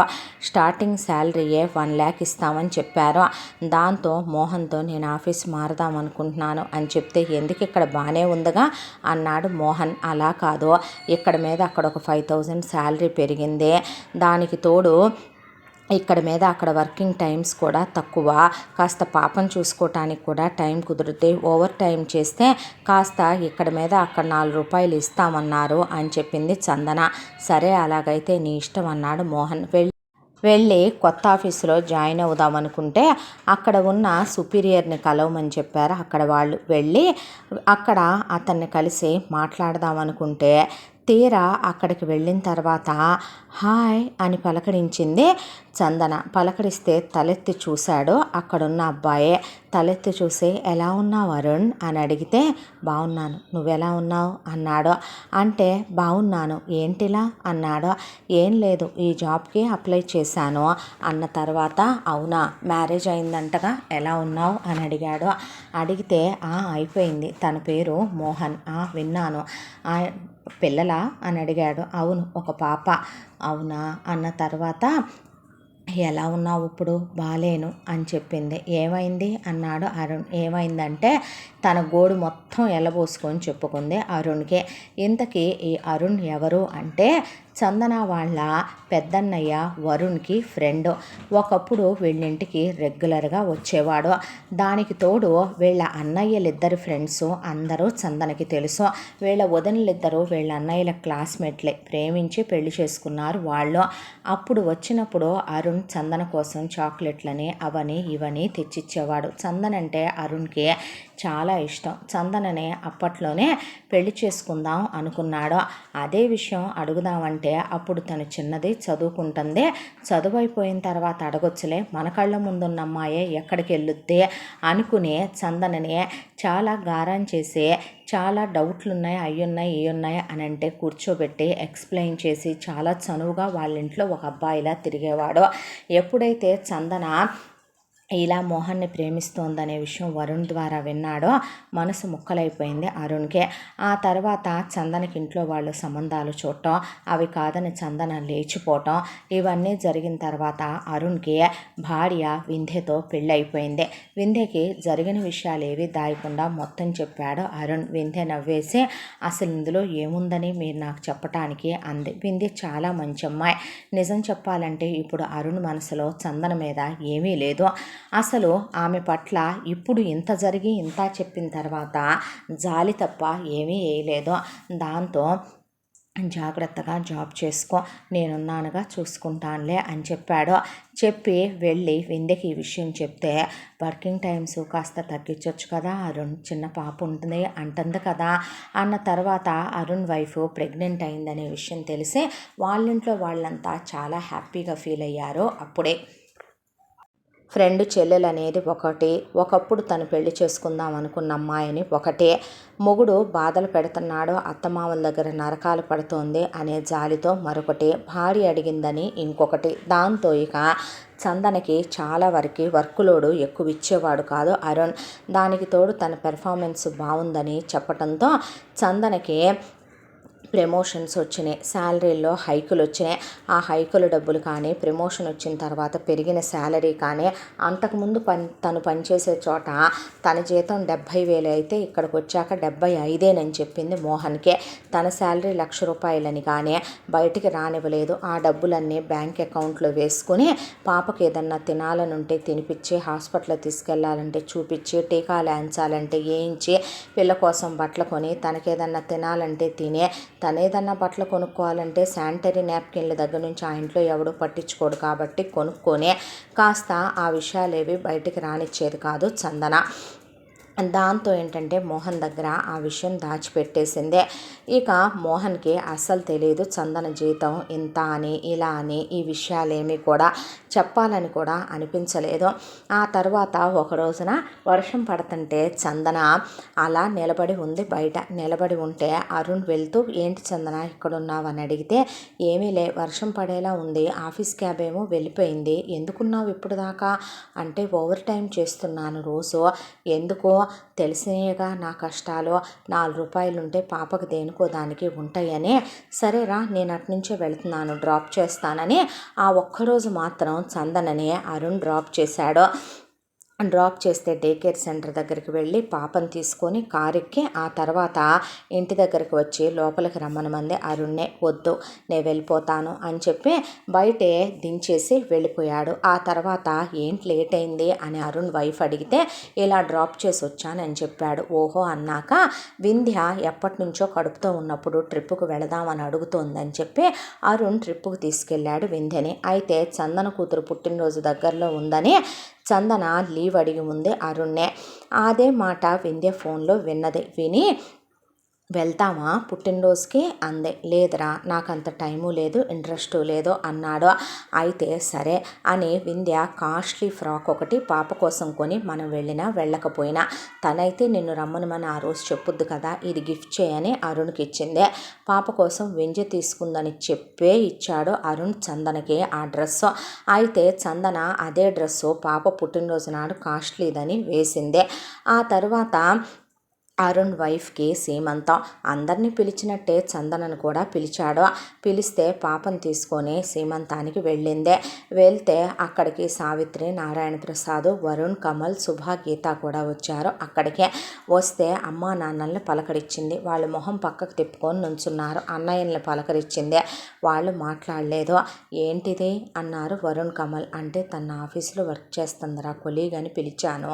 మేము అడగలేదుగా నిన్ను, నీ ఇష్టం, నువ్వెవరిని పిలుచుకుంటావో, నీ ఇంటికి గెస్టుల్నే అనేసి వెళ్ళి పక్కకు కూర్చున్నారు. వదినని పలకరించబోతే వదినలో చెయ్యెత్తి మాట్లాడించబోతే ఏంటమ్మా మీరు అంది సావిత్రి. అబ్బే ఏం లేదత్తమ్మా అంటే పాపను చూపించింది సావిత్రికి, నారాయణ ప్రసాద్కే. నేనేమి మిమ్మల్ని వదులుకొని వచ్చి హ్యాపీగా లేనమ్మా, నేను ఇక్కడ బాధపడుతూనే ఉన్నాను నాన్న, నన్ను క్షమించరా, ఇప్పటికైనా మీ మనవరాలని దగ్గరికి తీసుకురా, మావయ్యలు అవుతారు కదా అన్నయ్య మీ ఇద్దరు, పాపను ఒక్కసారి ఎత్తుకోవచ్చు కదా అని చాలా అడిగింది చందన.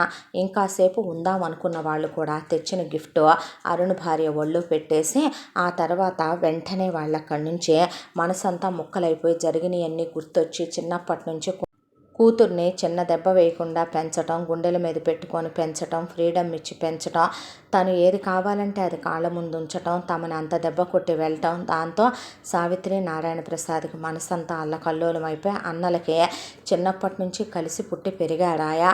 ఆ తర్వాత వదినలకే ఎంతో గారాన్ని చేసిన ఆడబిడ్డ. అవన్నీ గుర్తొచ్చి మనసు బాగోక ఎవరి కారుల్లో వాళ్ళు ఇంటికి బయలుదేరి వెళ్ళిపోయారు వాళ్ళు. ఆ తర్వాత అరుణ్ ఎవరో గెస్టులు ఇంకా ఉన్నారని ఆఫీస్ వాళ్ళు మాట్లాడుతూ ఉంటే వింధ్య తన పుట్టింటి వాళ్ళు అక్కడే ఉంటే ఆ అమ్మాయి మాట్లాడుతూ కూర్చుంటే అరుణ్ వాళ్ళ అమ్మ నాన్న చందననే ఇట్రా అమ్మ అన్నారు. అంటే ఏంటంటే అంకుల్ అంటే ఏంటి అసలు ఇలా అయిపోయావో, ఎలా ఉన్నావమ్మా, ఎలా ఉంటున్నావు అని అడిగారు. వాళ్ళతో కూడా చందనకి మంచి చనువే ఉంది, ఎప్పటి నుంచో తెలిసిన వాళ్ళే వాళ్ళు. దాంతో తన గోడంతా ఎలబోసుకొని చెప్పుకుంది చందన. ఈ మధ్య చందనకి ఇప్పుడనే కాదు ఫస్ట్ నుంచి కూడా నోటి తుత్తర ఎక్కువే. దానికి తోడు అందరికీ అన్నీ చెప్పుకోవడం చందనకి అలవాటు. వాళ్ళ జాలి సానుభూతి పొందటం అదేదో పెద్ద మెడల్ సాధించినట్టు ఫీల్ అవుద్ది చందన. అలా వాళ్ళకి చెప్పుకుంది, ఇలా ఇలా చేస్తుంది అత్తని, మావి ఇలాంటోడని, మొగుడు ఇలాంటోడని, అనవసరంగా పెళ్లి చేసుకున్నానని, నరకం పడుతున్నానని, ఇలా పిల్లతో ఏ సుఖం లేకుండా పోయింది బతుక్కని అన్నీ చెప్పుకుంటే నువ్వే సరైన దానివైతే కనుక, నువ్వే సరిగ్గుండుంటే కనుక మారునే నిన్ను పెళ్లి చేసుకునేవాడు కదో అన్న తర్వాత చందనకి అర్థం కాలేదా అంటే మారు నిన్ను ఇష్టపడ్డాడుగా, లేనిది మీ ఇంటికి వాడన్నిసార్లు ఎందుకు వస్తాడు, మీ అన్నయ్య ఫ్రెండ్ అయినా నీకెందుకు అన్ని డౌట్లు ఎక్స్ప్లెయిన్ చేస్తాడు, మా ఇంటికి నిన్నెందుకు తీసుకొస్తాడు, ఎందుకు గారాన్ చేస్తాడో, సినిమాలకు వెళ్ళినా, షికార్లకు వెళ్ళినా, ట్రిప్పులకు వెళ్ళినా నీ మీద ఎందుకు ప్రత్యేకమైన కేర్ తీసుకుంటాడో, మీ అన్నయ్యలో నిన్న అది ఇది అని ఒక మాట అన్నా ఎందుకు అన్నివ్వకుండా ఉంటాడు, నువ్వు మా వాడిని కాలదన్నుకొని వాడినెవరినో ఊరు పేరు లేనోడిని చేసుకుంది ఇన్ని కష్టాలు పట్టానుక, ఎక్కడున్నా నువ్వు సుఖంగా ఉండాలనుకున్నాడు మా వాడు. జరిగిందంతా మా కోడలికి చెప్పాడనుకో, మా కోడలు చాలా మంచి పిల్లే, బంగారం లాంటి పిల్ల. ఇవాళ ఆ పిల్ల అనుభవించే అదంతా నువ్వు అనుభవించాల్సింది కదో. ఏంటో దేవుడు ఏదైనా సరే బంగారు పళ్ళెంలో పెడితే సిద్ధించుకోలేడు అమ్మాయి మనిషి అనేసారు వాళ్ళు. నా రాతే సరిగ్గా ఏడిస్తే నా బతుకే సరిగ్గుంటే ఎందుకు ఇలా ఉంటుంది, అయినా ఎప్పుడూ చెప్పలేదు అంటే తను కూడా నాతో ఆ విషయం. ఏం చెప్తాడు, నువ్వు ఇంజనీరింగ్కి వెళ్ళంగానే నీ మొగుడుతో లవ్లో ఉన్నావంటగా అనేసారు వాళ్ళు. దాంతో చందన ఏమీ మాట్లాడలా. ఆ తర్వాత కాసేపు ఉండి ఇచ్చిన గిఫ్ట్ హ్యాంపర్ తీసుకొని ఇంటికి వచ్చింది. ఇంటికి వచ్చిన తర్వాత మోహన్ ఇంట్లో లేడు. ఎక్కడికి వెళ్ళావే ఇంతంతసేపు, బయటికి వెళ్ళి అని బూతులు లంకించుకుంది రత్నప్రభ. కామేశ్వరరావు శృతి కలిపాడు. దాంతో అత్తంటే లెక్కలేదు, మొగుడంటే లెక్కలేదు, నీ బతుకుచ్చాడా అనేసరికి అబ్బో ఎంతోటి అత్తోరిల్లు నాకే ఉంది మరే, నా బతుక్కి నాకు నిజంగా బుద్ధి జ్ఞానం అనేది నాకు ఒకటి ఏడిస్తేనేగా నా స్నేహితురాళ్ళందరూ చెప్తానే ఉన్నారు, పనికి మాలిన సన్నాసి మమ్మ పప్ప బాయ్ అలాంటి చేసుకుంటే నువ్వు సుఖపడవే పనికి మాలిందానా అని నేను విన్నానా, మా అమ్మ నాన్న చెప్తే నేను విన్నానా, వినకుండా నీ కుటిలత్వము, నీ మొగుడు స్వార్థ బుద్ధే, నీ కొడుకు ఆడంగితనం నేను కనుక్కోలేక బుద్ధి లేక గేఫెలోని పెళ్లి చేసుకోవాల్సి వచ్చింది నా బతుక్కే. ఏ రోజు సుఖం ఉంది, నేను పెళ్లి చేసుకున్న తర్వాత మా అన్నయ్య ఫ్రెండు ఆ అరుణ్ ఇప్పుడు ఆఫీసులో ఉన్నందుకు నేను తన ఫ్రెండ్ చెల్లెల్ని అయినందుకు నాకు వర్క్ లోడ్ తగ్గిస్తున్నాడు. దానికి తోడు నా పెర్ఫార్మెన్స్ బాగుందని పై వాళ్ళకి రాసి పంపుతున్నాడు. వర్షం పడిందంటే తీసుకొచ్చి దింపుతున్నాడు. పాప కోసం డ్రెస్ కొనిపెట్టారు. ఒకప్పుడు తను నన్ను ఇష్టపడ్డాడంట. ఇవాళ వాళ్ళ అమ్మ నాన్న చెప్పారు. అతన్ని చేసుకున్న నా బతుకు ఇలా ఉండేది కాదేమో. నేను నీ కొడుకుతో ప్రేమాయణం నడుపుతున్నానని తెలిసి అతని మనసు ముక్కలైపోయి ఆ తర్వాత వేరే అమ్మాయిని పెళ్లి చేసుకొని ఇవాళ అతని భార్య కడుపుతో కూడా ఉంది. దరిద్ర బతుకు కాకపోతే వాడి పెళ్ళాం అనుభవించి ఆ సుఖాలన్నీ అనుభవించడానికి సిద్ధించుకోవాలిగా. నీలాంటి వాళ్ళ కింద పడుండాలని రాసుంటే వాళ్ళమ్మ నాన్న ఎంత మంచోళ్ళో, ఆంటీ అంకుల్ నన్ను ఎంత ప్రేమగా చూసుకునేవాళ్ళో అది జీర్ణించుకునే రాత నాకు లేకే నాకు ఇలా పుట్టి వచ్చి మీ కొంపల్లో ఈ నరకాలన్నీ పడుతున్నానులే. వెధవ జన్మ తగలబెడతాను కూరలేగా అని వెళ్ళిపోయింది చందన. దాంతో రత్నప్రభ ఆలోచనలో పడి వెతకబోయిన తీగ కాలికే తగిలింది చూసావయ్యా అంది కామేశ్వరరావుతో. అదంతా రెచ్చిపోతే ఊరుకుంటావేంటే, అది రెచ్చల దానికై అదే దాని ప్రాణాన్ని నా గుప్పెట్లోకి ఇచ్చింది అంద రత్నప్రభ. ఆ తర్వాత అరుణ్ వైఫ్ డెలివరీ అయింది. బాబు పుట్టాడు అరుణ్కే. ఈలోపు చందన మళ్ళీ ప్రెగ్నెంట్ అయింది. మోహన్ ఈసారి బాబు పుడతాడేమో అన్నాడు. పుట్టనివ్వు, ఒక పాప ఒక బాబు, హ్యాపీగా ఉంటుంది ఇకనైనా మన లైఫ్. అయినా నీకో విషయం చెప్పనా, నేను నువ్వు ఆఫీస్ మారొచ్చుగా, నా ఆఫీస్కి రావచ్చుగా. అన్నయ్య ఫ్రెండు అక్కడ ఉన్నాడు కదా, నేను చెప్తాను తనకే. పోనీ వేరే నువ్వు ప్రమోషన్ వస్తుంది, ట్రాన్స్ఫర్ వస్తుంది అన్నావు కదా, తీసుకోవచ్చు కదా. పోనీ అన్నయ్య ఫ్రెండ్ అయితే కనుక రికమెండ్ చేస్తాడు, మనం వేరే ఊరు వెళ్ళిపోవచ్చు కదా. మన ఇద్దరం కలిసి కష్టపడ్డామనుకో, 4 రూపాయలు పిల్లల కోసం ఇప్పుడైనా వెనకేసుకోవద్దా? పిల్లల ఎడ్యుకేషన్ గురించి ఆలోచించొద్దా? సరే నీ డెలివరీ కానీ ఆలోచిద్దాం అన్నాడు మోహన్. అవన్నీ పడగదిలో మూడు పెళ్ళాం మాట్లాడుకునే ప్రతిదీ వింటది రత్నప్రభ. అది కిటికీ దగ్గర నుంచొని విని వచ్చి కామేశ్వరరావుతో, అది వాడిని ఇక్కడి నుంచి తీసుకెళ్ళిపోయి కొంగు కట్టేసుకొని నా నుంచి దూరం చేసేసి మెల్లగా వాడిని దాని కొంగు కట్టేసుకుందామని పిల్లల్ని పెట్టి వాడిని గ్రిప్పులో పెట్టేద్దామని చెప్పి చూస్తుంది.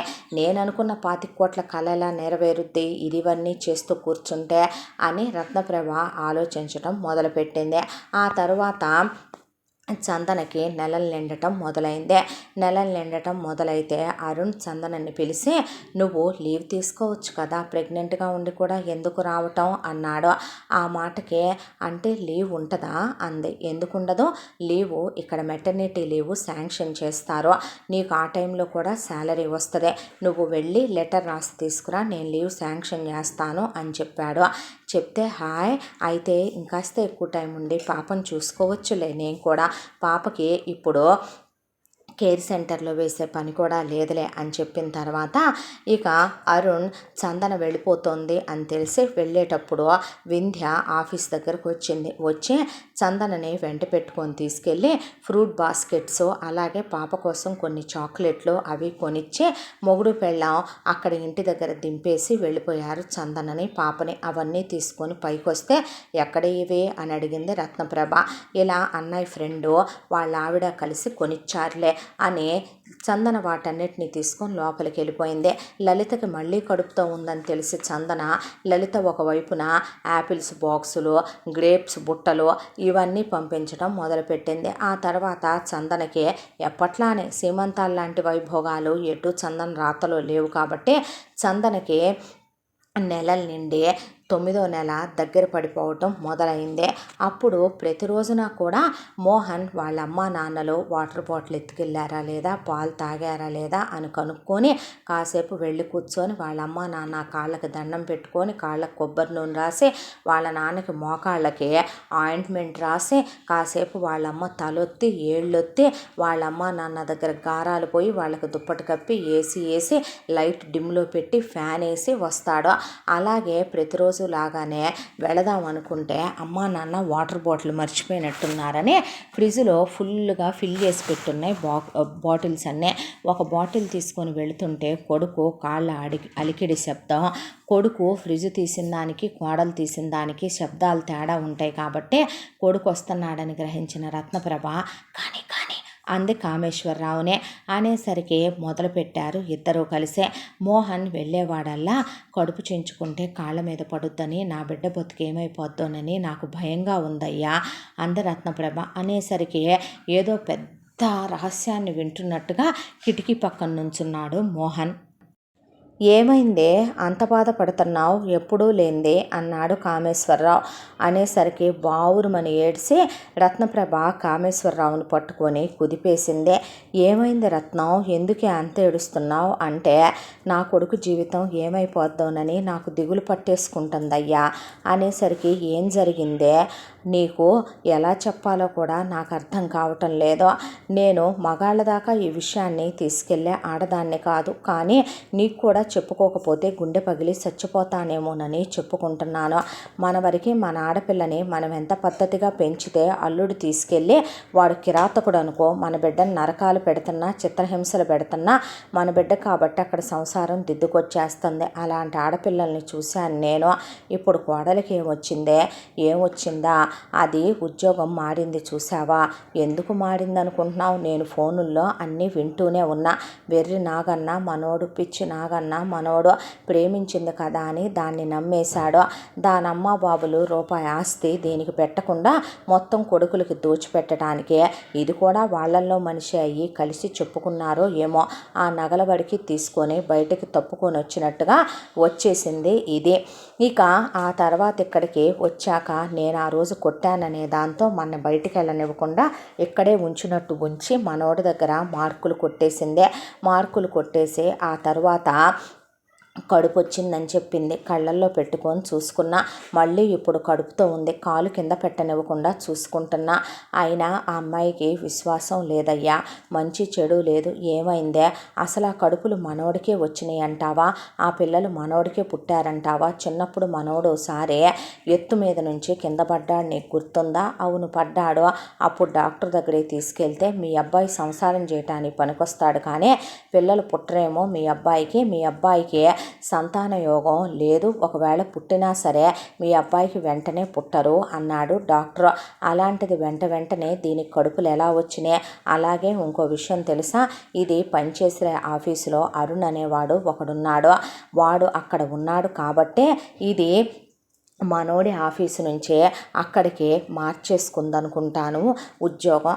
ఆ తర్వాత అక్కడికి వెళ్ళిన తర్వాత దీని రాజభోగాలు కాదు, వాడు రోజు దీన్ని పిల్లని కారులో తీసుకొచ్చి దించుతాడు.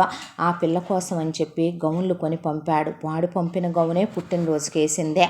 ఇది కడుపుతో ఉందనగానే రెండోసారి పళ్ళబుట్టలు కొని పంపించాడు. వాడితో గంటలు ఫోన్లు చేసి సరసాలు. తప్పమ్మా, అలా ఉండకూడదు, పెళ్ళైన ఆడదంటే నీకెందుకు, నీకు అనవసరం, నీ లిమిట్స్లో నువ్వు ఉండు, ముసలి కుక్క, ఈ విషయాలన్నీ చెప్తే నా మొగుడు నమ్ముతాడనుకుంటున్నావా ఏంటే అనేసిందే.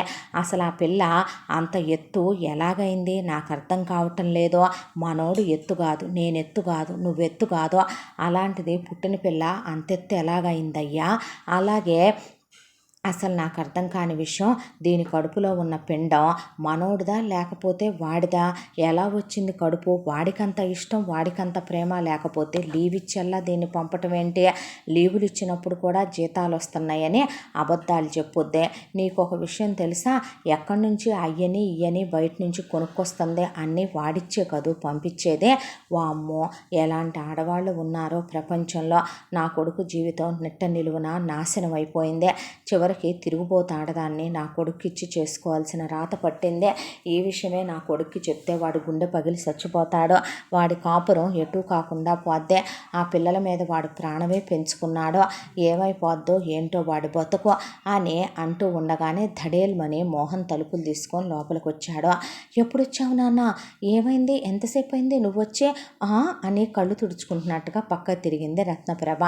ఏంటమ్మా మాట్లాడుకుంటున్నారు అని అడిగాడు మోహన్. ఏమీ లేదు నాన్న, ఏముంది, అమ్మాయి కడుపుతో ఉంది కదా, అమ్మాయికి సీమంతం చేద్దామంటే చుక్కెదురొచ్చింది. దాంతో పంతులు గారు వద్దు అన్నారు. అయితే ఈసారి పుట్టేది మనవరాలా అని జాతకం వేయించి చూద్దామని మీ నాన్న అంటే, ఎవరైతే ఏముంది దేవుడిచ్చిన ఫలం అన్నాను. దేవుడిచ్చిన ఫలమేలేమ్మ అనేసి ఇదిగో వాటర్ బాటిల్ అని అమ్మా నాన్నలకి సేవ చేసుకొని వెళ్ళాడు మోహన్. ఆ తర్వాత చూసావా పని ఎంత తేలిగ్గా అయిపోయిందో. రత్నప్రభ వాడు నమ్మాడంటావా. వాడు నా కొడుకు, నా పెంపకంలో పెరిగాడు, నమ్మడా మరి అంద రత్నప్రభ. తర్వాత తెల్లారే మోహన్ చందనకి జ్యూస్ చేసిచ్చి కూర్చోబెట్టి, అవును అన్నట్టు నీకు మెటర్నిటీ లీవ్ ఇచ్చింది ఎవరో? మా అన్నయ్య ఫ్రెండ్ అరుణ్, చాలా మంచోడు. నీకో విషయం తెలుసా? తను మా అన్నయ్యతో పాటు మా ఇంటికి 6 years వచ్చాడు. అలాగే మా అన్నయ్య, వదిన, చిన్నన్నయ్య, చిన్నొదిన, అలాగే అరుణ్, నేను అందరం కలిసి మూవీస్కి వెళ్ళేవాళ్ళం, ట్రిప్పులకు వెళ్ళేవాళ్ళం. నన్ను తెగ ఆట పట్టించేవాడు. నా కోసం చాక్లెట్లు అవి ఇవి తెగ తీసుకొచ్చి ఇచ్చేవాడు. అప్పట్లో నన్ను ఇష్టపడ్డాడంట. నేను నిన్ను ఇష్టపడ్డానని తెలిసి ఆ తర్వాత అది కరెక్ట్ కాదని తన వైఫ్ని పెళ్లి చేసుకున్నాడంట. మొన్న వెళ్ళింది వాళ్ళ సీమంతానికే. ఇప్పుడు బాబు పుట్టాడు అరుణ్కి అని చెప్పింది చందన. అవునా అని చందన ఫోన్ తీసుకొని చెక్ చేస్తే చందన చెప్పిన శాలరీ ఒకటే, చందనకి క్రెడిట్ అవుతున్న శాలరీ ఒకటే. అలాగే చందన అకౌంట్లో చెక్ చేస్తే డబ్బులు ఉన్నాయి. దాంతో ఇక ఏమీ మాట్లాడలేదు. నీ శాలరీ ఎంత అని అడిగితే 75,000 అని చెప్పింది చందన. దాంతో ఏం మాట్లాడలే. మెటర్నిటీ లీవ్ ఉందా? అంతకుముందు నేను నీతో పాటు పనిచేసిన ఆఫీసులో లేదు కదా, ఇక్కడ ఉందంట. అరుణ్ తీసుకోమని నా చేత లెటర్ రాయించి మరి తనే శాంక్షన్ చేశాడు తెలుసా. అలాగే వచ్చేటప్పుడు ఫ్రూట్స్ స్వీట్స్ కొని పంపారు తెలుసా. అవును, పాప బర్త్డేకి వేసిన ఫ్రాక్ బాగుంది అన్నాడు మోహన్. అదా, అరుణే కొని తీసుకొచ్చాడు పాప కోసం. పాప అంటే ఎంత ఇష్టమో తెలుసా అరుణ్కి అన్న తర్వాత అవునా అన్నాడు మోహన్. ఏది ఒకసారి ఫోటో చూపించుతందే అన్న తర్వాత అరుణ్ ఫోటో చూస్తే అరుణ్ చాలా హైట్గా కనిపించాడు. అమ్మా నాన్న అన్న మాటలో పాప ఎంత ఎత్తు ఎలా ఉంది అని. తన ఎత్తు కాదు, ఒక రకంగా చందన ఎత్తు కాదు, అలాగే తన తల్లి తండ్రి ఎత్తు కాదు, కానీ పాపం ఎత్తు ఎలా ఉంది? అరుణ్ చాలా హైట్గా ఉన్నాడు. అన్నాళ్ల పాటు వాళ్ళ అన్నయ్యతో వాడు ఫ్రెండ్షిప్ అని రోజు ఇంటికి వచ్చాడంటే ఇది వాడితో ఎంత దూరాలు వెళ్ళి ఉంటుంది? ఇది వాడితో కాలు జారుండదా? పెళ్ళైన తర్వాత ఇది నాతో పాటు సేమ్ ఆఫీసులో పనిచేస్తున్నా అమ్మ అన్నట్టు ఇది ఓవర్ టైములు చేస్తున్నానని వెళ్ళి వాడిని కలిసి హోటల్ రూముల్లో వాడితో కులికి వాడి ఫ్లాట్కి వెళ్ళి వాడికి అన్ని సుఖాలు అందించి ఇది వాడితో కడుపు చేయించుకురాలేదని గ్యారెంటీ ఏంటి? ఆ కడుపు నాకే వచ్చిందని గ్యారెంటీ ఏంటి? అసలు ఆ పిల్ల నాకే పుట్టిందని గ్యారెంటీ ఏంటి అని పిల్లని దూరంగా ఉంచడం మొదలుపెట్టాడు. డాడీ అని దగ్గరికి వచ్చినా కూడా పిల్లని తోసేయటం, పట్టించుకోకపోవటం, ఇలా చేయటం మొదలుపెట్టాడు. ఆ తర్వాత అసలు చందనని పూర్తిగా నెగ్లెక్ట్ చేసేయటం మొదలుపెట్టి ఆ కడుపులో ఉన్న పిండం కూడా వాడిదే, నాది కాదు. అసలు పిల్లలే పుడతారో పుట్టరో అన్న నాకు దీనికి వెంటనే కడుపులు ఎలా వచ్చినాయి అని అనుకున్న తర్వాత ఒక రోజున నొప్పులు వచ్చినాయి అని ఫోన్ చేసిన ఈసారి తను వెళ్ళాల.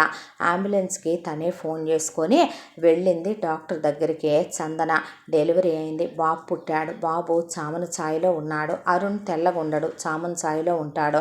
అంటే కన్ఫామ్ పుట్టినవాడు అరుణ్ కొడుకే, నా కొడుకు కాదు.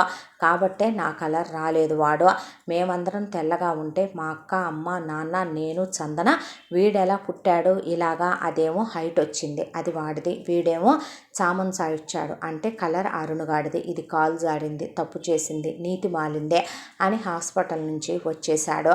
వచ్చేసిన తర్వాత హాస్పిటల్ నుంచి తనే డిశ్చార్జ్ అయ్యి పిల్లాన్ని తీసుకొని అదేంటి అలా వదిలేసి వచ్చావో అని అడిగితే ఎవడికి పుట్టాడే వాడు, ఎవడికి పుట్టిన వాడని తీసుకొచ్చి వెల్కమ్ పార్టీలు చేయమంటావు అని అడిగితే పిచ్చి పిచ్చిగా ఉందా నేను నీకు?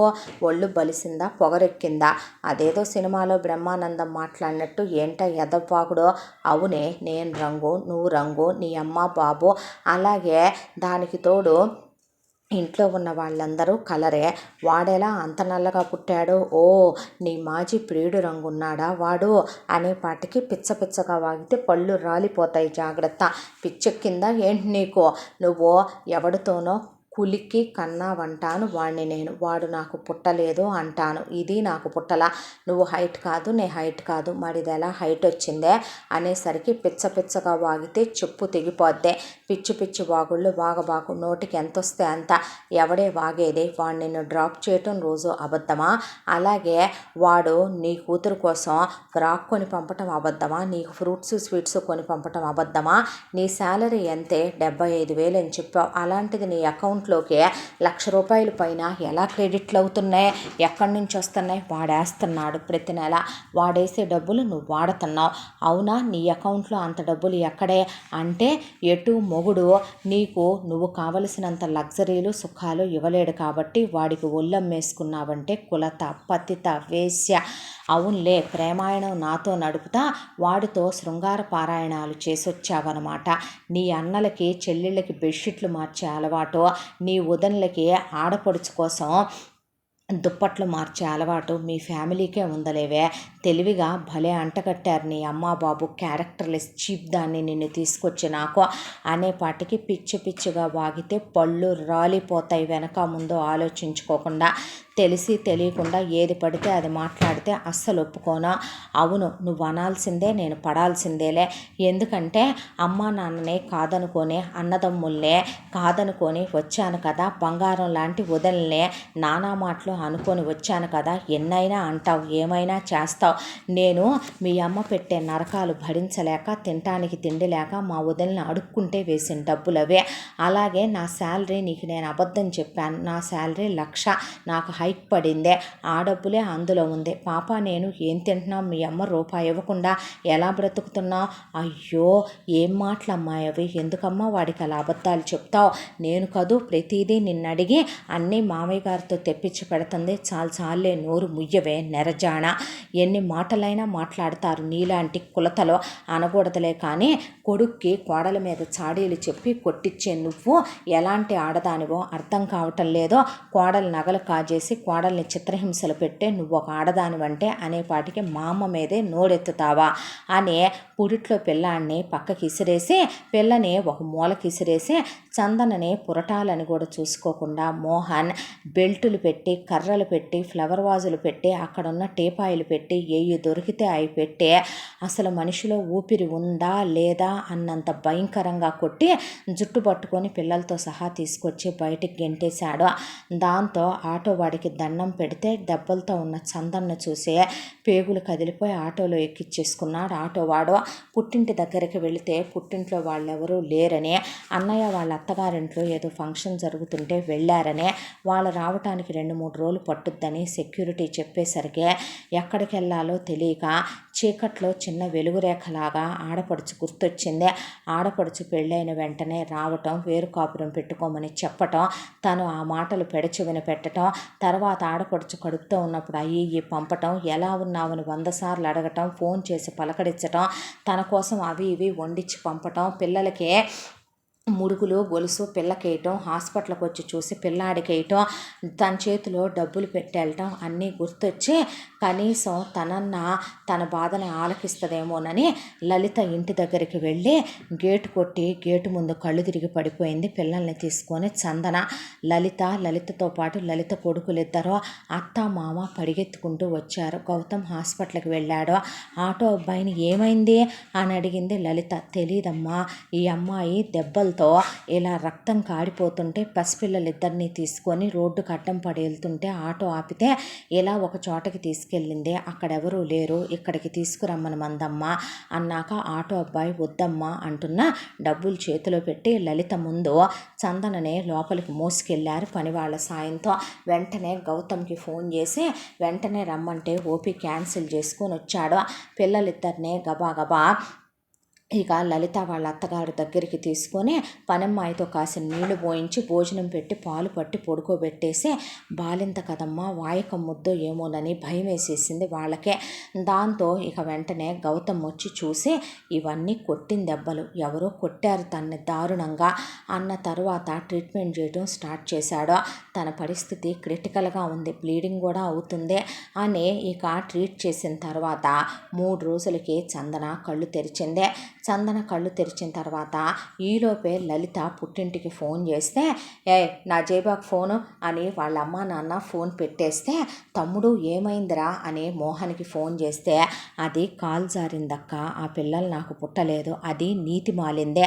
పెళ్ళికి ముందే స్పీకర్ నొక్కాడు గౌతమ్. పెళ్ళికి ముందే అమ్మా నాన్నలు కాదని పుట్టింటి వాళ్ళని కాలదన్నుకొని ఇంట్లో నుంచి నగలు కాజేసి నాతో పాటు లేచొచ్చిన ఆడదది. కాలేజీలో నాతో 6 ఏళ్ళు ప్రేమాయణం నడిపి నాకు ముద్దులు హగ్గులు ఇచ్చి నాతో అది పక్క పంచుకోవటానికి కూడా సిద్ధపడిన ఆడదే. అలాంటిదే పెళ్ళవ్వంగానే ముందు హనీమూన్ చేసుకొని వెళదామని నాతో అది ఒక వేసి కన్నా ఎక్కువగా కలిసింది తెలుసా. అలాంటి ఆడదే ఒక మొగుడు ఒక మగాడు దానికి ఏం సరిపోతారో. అందుకే చూసావా, నువ్వు గమనించావా, ఆ పిల్ల హైట్ ఉందే, నా పోలిక కాదు. ఎవరున్నారే హైటు, నువ్వా నేనా, అమ్మ నాన్న. ఆ పిల్లాడు నల్లగా పుట్టాడు చూసావా. ఆఫీసులో ఇలా దీని అన్న ఫ్రెండు ఒకడున్నాడు, ఇది వాడితో కాలు జారింది, వాడితో తప్పు చేసింది, ఆ కడుపులు వాడికే వచ్చినాయి, వాడు దీన్ని లవ్ చేశాడంట, పెళ్లి చేసుకుందాం అనుకున్నాడంట అనే మొత్తం చెప్పుకొస్తే మోహన్ అన్నీ విన్నాడు గౌతమ్. విన్న తర్వాత ఏమేం మాట్లాడలా. 3వ రోజు చందన స్పృహలోకి వచ్చిందే. స్పృహలోకి వచ్చిన తర్వాత ఎలా ఉంది ఇప్పుడు అని లలిత పక్కనే కూర్చుని అసలు ఏం జరిగిందే అని అడిగింది చందనని. చందన తను పెళ్ళై ఇక ఇంటికి వచ్చిన దగ్గర నుంచి, రత్నప్రభ తన్ను కొట్టిన దగ్గర నుంచి, లలిత వచ్చి వేరు కాపురం పెట్టుకోమంటే తను ఇలా వాగానని, దాంతో ఇక్కడే ఉండిపోవాల్సి వచ్చిందని, ఆ తర్వాత ఇలా నరకాలు పెట్టడం మొదలుపెట్టిందని, ఏ నుంచి జడ్డు దాకా జరిగింది మొత్తం పూసగుచ్చినట్టు లలితకి చెప్పేసిందే. ఎంత జరిగితే నేను అన్నిసార్లు వచ్చానుగా నిన్ను చూడటానికి, అన్నిసార్లు ఫోన్ చేశానుగా, నీకు నేను అన్ని పంపించానుగా, మీ వదినలు ఇలా డబ్బులు వేస్తున్నారని, ఇలా జరుగుతుందని, మా అమ్మ నాన్న ఇలా చేస్తున్నారని, మోహన్ ఇలా చేస్తున్నాడని ఒక్కసారైనా చెప్పలేదే చందన అని అడిగితే చందన మాట్లాడలేదో. బుద్ధి లేక అన్నాడు గౌతమ్. అన్నయ్య అనేసరికి నువ్వే నా చెల్లెలువైతే మీ అన్నయ్యలు కాబట్టి వదిలేశారు, కానీ ముక్కలు ముక్కలుగా నరికి ఏ ముక్క ఎవరితో కూడా గుర్తుపట్టడానికి వీలు లేకుండా చేసుండేవాడిని అమ్మాయి నేను. ఒక్క విషయం మాత్రం చెప్పమంటావా, నీకు లేనిది సంస్కారం, సంస్కారహీనత్వం పొందిన ఆడదానివి నువ్వు. నీకు ఒక విషయం చెప్పనా, కాలేజీలో అంతమంది అమ్మాయిలు కాదంటే నువ్వేమన్నా పెద్ద మహాపతివ్రతని దేవేరిని అనుకొని, వాడు దేవుడు అనుకొని నువ్వు వాడిని లవ్ చేసావా. లవ్ చేసిన తరువాత సరే మీ ఇంట్లో వాళ్ళు కాదన్నారు, వాళ్ళ మనసు కించపరిచి వీడిని చేసుకునేంత మోనార్క వీడు, సరే చేసుకున్నావు. చేసుకున్న తర్వాత మీ ఇంట్లో వాళ్ళని వీళ్ళు నానా మాటలు అంటున్నా నువ్వు వింటూ తమాషా చూస్తూ ఊరుకోవచ్చా.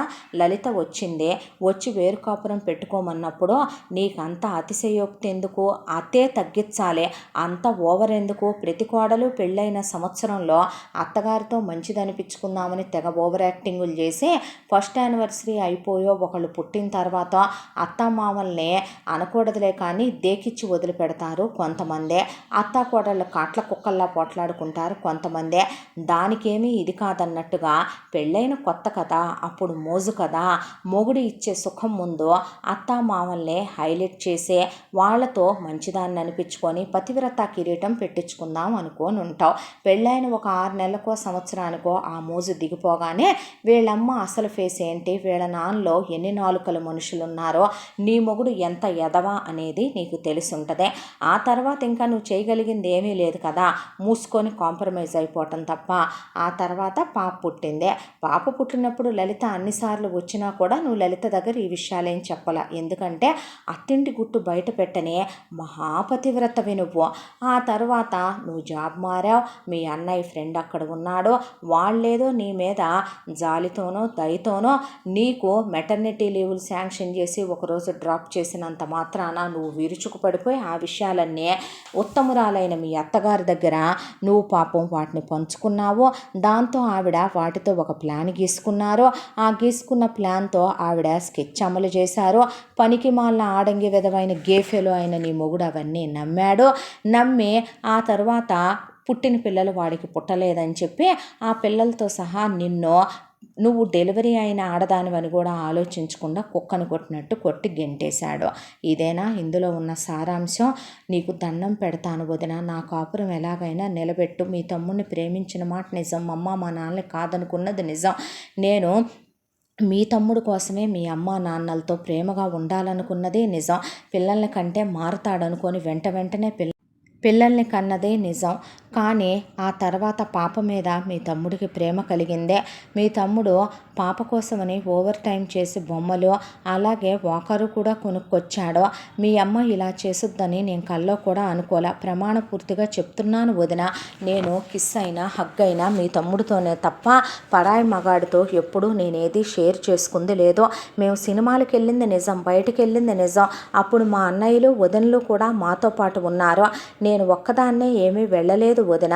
ఈ పుట్టిన పిల్లలిద్దరూ దైవసాక్షిగా మీ తమ్ముడికి పుట్టిన వాళ్లే.